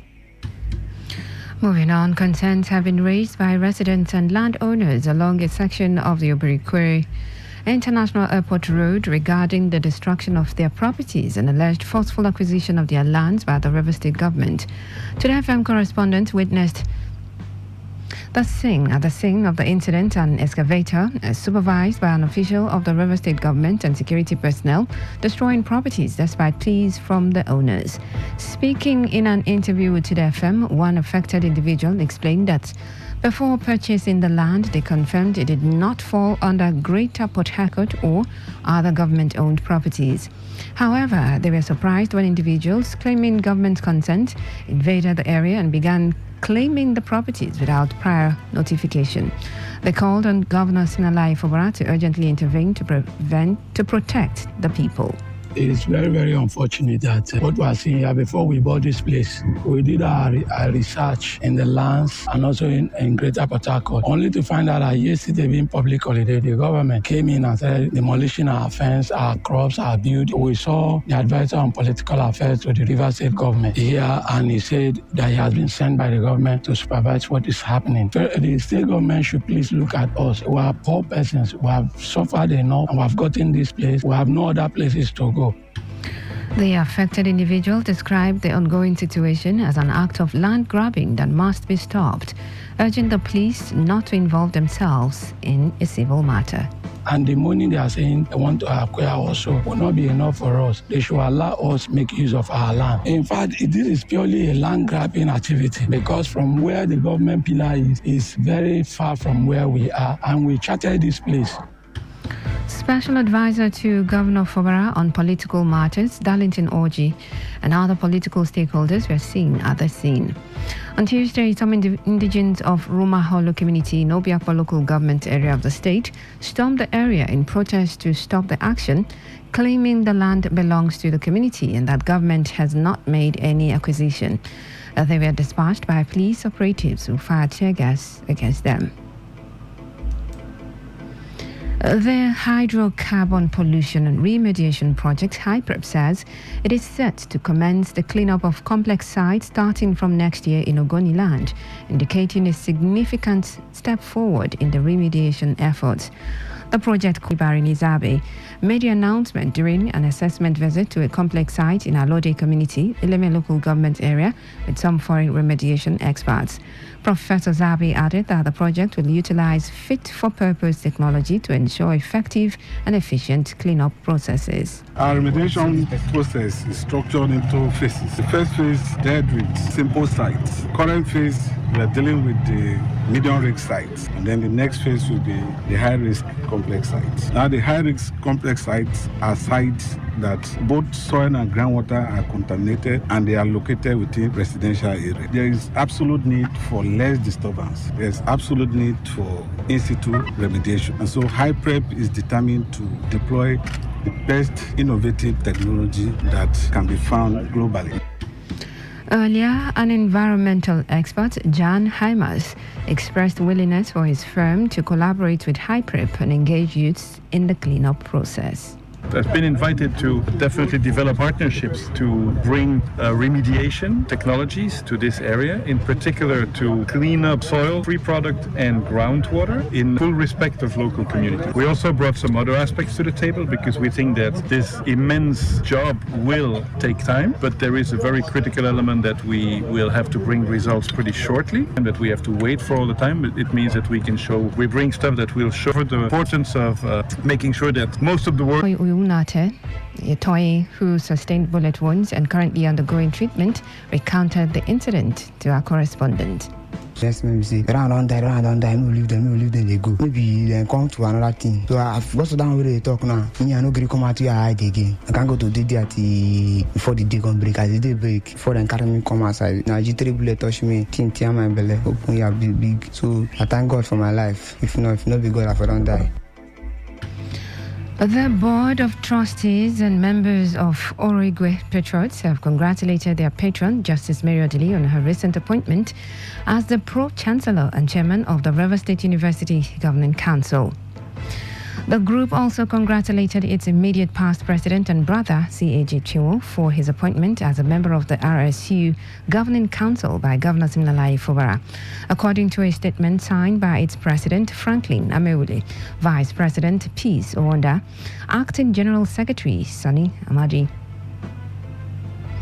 and Chairman, Board of Trustees, Obidima, the Origwe Patriots, as a body of professionals in the area, are set up for the holistic and sustainable development of Origwe people in Obiakpo and Ikwere ethnic nationality in general. While commending the governor for the honor bestowed on their brother and sister, the Origwe Patriots and the entire people of Origwe clan in Evo Kingdom pledged their support and also urged the newly appointed to apply diligence, honesty of purpose, devotion, and fear of God in the discharge of their duties. The family of late Chief Aaron Ubani from Umwakwirikbo village in Ofe community, Omoma local government area of River State, has announced the passing on to glory and burial of their beloved mother, grandmother, great-grandmother, sister, auntie, and friend, late Cecilia Ubani, née Anoko, who died at the age of 94. The funeral rites of late Ubani, Nei Anoko, will commence on Friday, 12th April 2024, with a night of tribute at 6 p.m.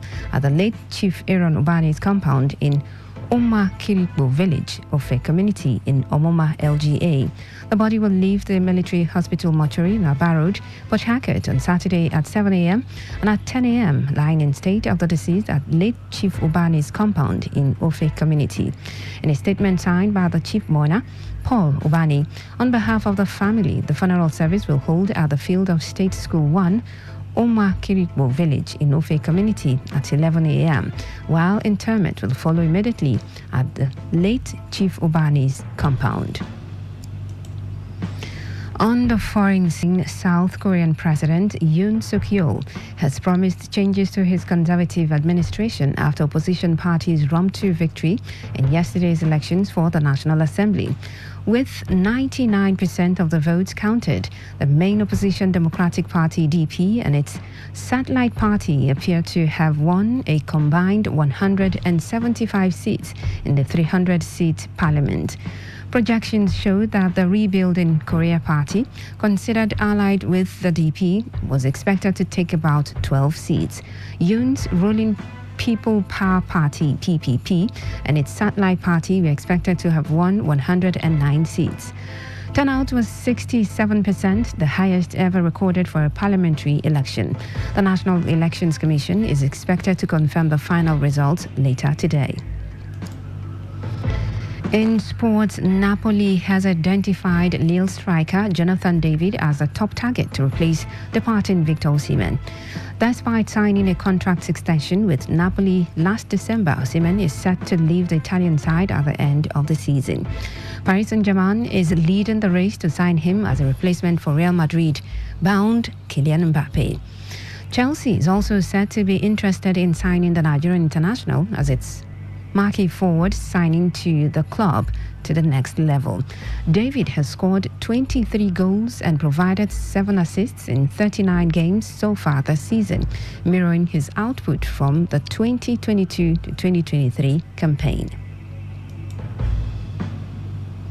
In the world of entertainment, the Actors Guild of Nigeria, AGN, has banned the shooting of movies in riverine areas and also suspended filmmaker Adamma Luke following the death of actor Junior Pope Odowodo. Junior Pope was among the persons who drowned while returning from a shoot for a movie called Another Side of Life, which was being produced by Adamma. According to a statement by the AGN president, Emeka Rollers, their boat capsized around Cable Point at the waterside of River Niger in Asaba, Delta State. While there were initial claims that Junior Pope was revived, the AGN said the actor is dead, prompting its suspension of shoots involving riverine areas and boat rides. The move is coming after the AGN president said the actor was alive after initially confirming Junior Pope's death. But hours later, he deleted the post and his Instagram handle, posting another one where he reconfirmed the death of the actor. To end the news, here's a summary of the major stories.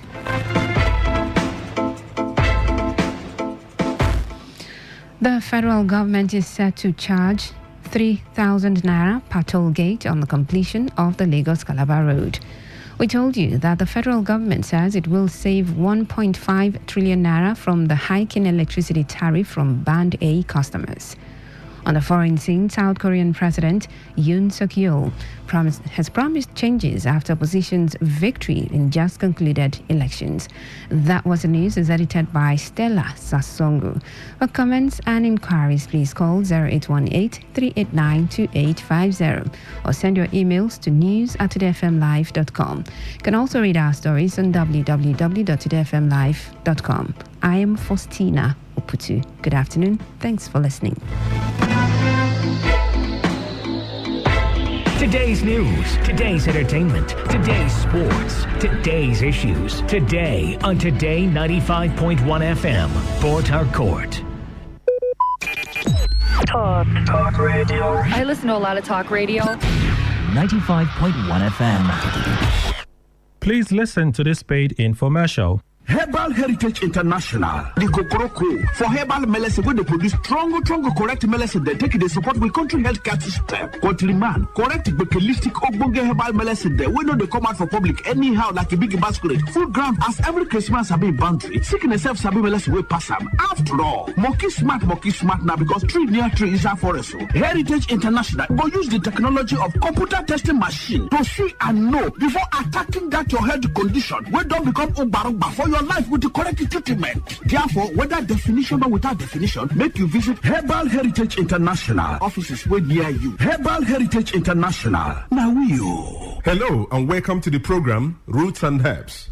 Roots and Herbs is a program that discusses health-related challenges and suggests possible ways out from the herbal medicine perspective. Roots and Herbs is put together and sponsored by Herbal Heritage International, also known as Baba Yoruba. Baba Yoruba is currently having a special promo package. This promo package will give you the opportunity to enjoy 50% discount on all their products and services. This offer runs while the stock lasts. At number 24 Ikwere Road, Mile 1 by Education Bus Stop, Port Harcourt. Number 24 Ikwere Road, Mile 1 by Education Bus Stop, Port Harcourt. This promo package will give you the opportunity to enjoy 50% discount on all their products and services. And at the same time, it will give you the privilege of meeting Baba Yoruba himself at the venue. For details and inquiries, the telephone number to call is 080 33 111 946. I repeat, 080 33 111 946. 080 33 111 946. On today's edition of the program, our topic for discussion is staphylococcal infection. And I have with me in the studio Dr. Otumba Abiodun. Sir, you're welcome to the program. Thank you, Mr. Moderator. Staphylococcal infections do occur in the body system when Staphylococcus bacteria enters into the body system and spread within the body system, destroying body cells. Staphylococcus bacteria are majorly of three types that can afflict men. But of these three, the most pathogenic in nature, that is the one that is capable of causing diseases easily in men, is the Staphylococcus aureus, because it is capable of invading body cells, destroying them, causing different pathological changes in the body. When Staphylococcus bacteria spread in the body system, there are a number of changes that one can experience. This can result to burning sensation within the individual, and this can be seen as fever from time to time, or a situation where there is certain hotness coming from within. There can be skin manifestations in staphylococcal infection that can be given one periodic boils or rashes all over the body. In some people, such rashes can come around the pubic region, or even leading to boils that can lead to blisters or even ulcers on the skin. It is possible for one to experience persistent headache in staphylococcal infection because the body fluid is already contaminated. Staphylococcus, as we know, is a form of bacteria. Any bacteria that is capable of spreading in the body system can lead to reactions in the body that can further damage body tissues. And when this occurs, it is possible for one to experience joint pains in form of infective arthritis. Part of this bacteria can spread deep into the tissues of the heart, affecting the valves of the heart. And when this occurs, you discover that there can be palpitation that some will start witnessing as if they have panic attack. When this is allowed to continue in the body system, it is possible for one to start getting tired easily. There are many people, by walking from one pole to another, they get tired, or by doing just something that is not supposed to be that tasking in terms of energy consumption, they discover that it's as if they don't have enough hair where they are located. All this can be as a result of weakness of the heart, resulting from infection or spread of this bacteria we're talking about. When this bacteria is able to pollute the body fluid, it is possible for one to witness mouth odor. Mouth odor is a form of changes that is called halitosis, where people will start coming up with breath coming from within that is already polluted. There is no amount of time such people wash their mouth, you discover that the breath coming out is very offensive. All this can be as a result of pollution of the body system. It is possible if any bacteria is able to dwell so long in the body system to contaminate the whole body fluid and even damage nerves. When nerves are damaged, there can be tiredness. Not only this, it is possible for men to suffer a lot because this can degenerate to a situation where a man is unable to stand like a real man. When a man is unable to stand like a real man, it is seen as a serious challenge because the whole family can be affected. Part of the joy of the relationship can be stolen, and this can cause different rancors in the family. A man that is unable to stand as he should can find it difficult to get arousal. The desire for opposite sex can disappear, and once that arousal is not there, that is the ignition point. It means such a man will not be able to stand like a real man. In some people, the arousal can be there, but you discover that because nerves have been damaged, the transmission from the upper center down to the power point of man, that is in between his two thighs, can be weakened. When such occurs, you discover that such a man can even get arousal or is able to stand, but the type of standing that he has is not strong enough to help him to even get into the act. In some people, they make effort to get into the act, but you discover that they are unable to spend more than a minute or more before they are exhausted. Mind you, before a man can be called a real man, such a man must be able to have the arousal as desired and also be able to sustain the energy he has been able to gather for a considerable length of time. That is when such a man can be able to make his partner happy when it comes to man-to-woman interaction. So such men do suffer from this from time to time. It's after knowing the root cause of the challenge that one will be able to know the right step to take for one to be totally free. Whenever you experience anything that we have been able to mention or other things, it's very important for one to visit a competent healthcare giver who will be able to run tests on one and pinpoint where the problem lies and profile solution. For more enlightenment and advice, the number to call is 080-33-111-946. I repeat,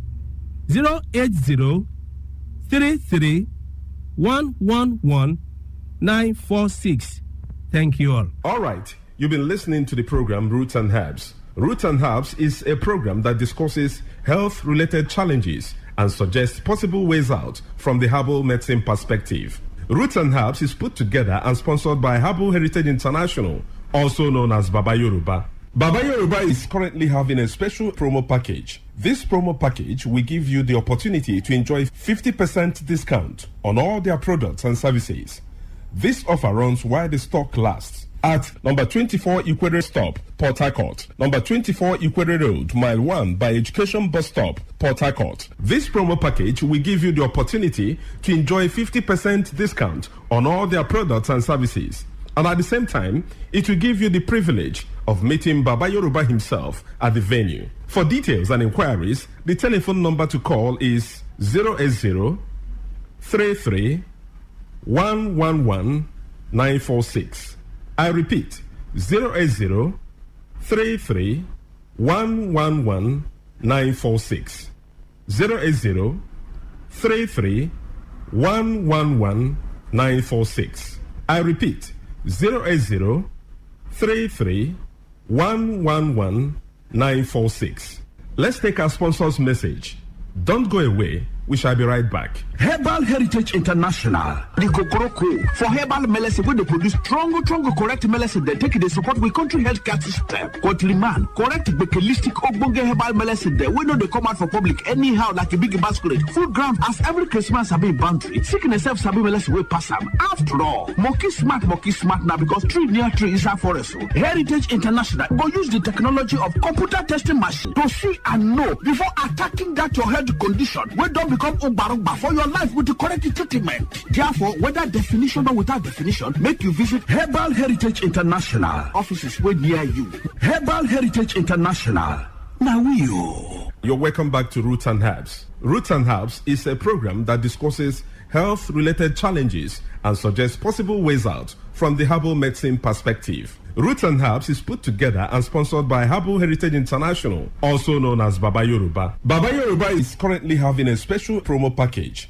This promo package will give you the opportunity to enjoy 50% discount on all their products and services.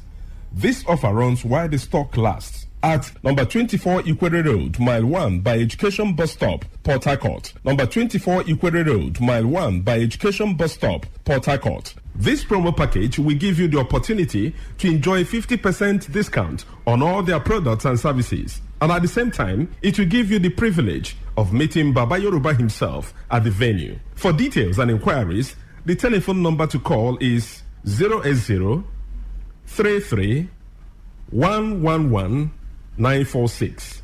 I repeat, 080 33 111 946.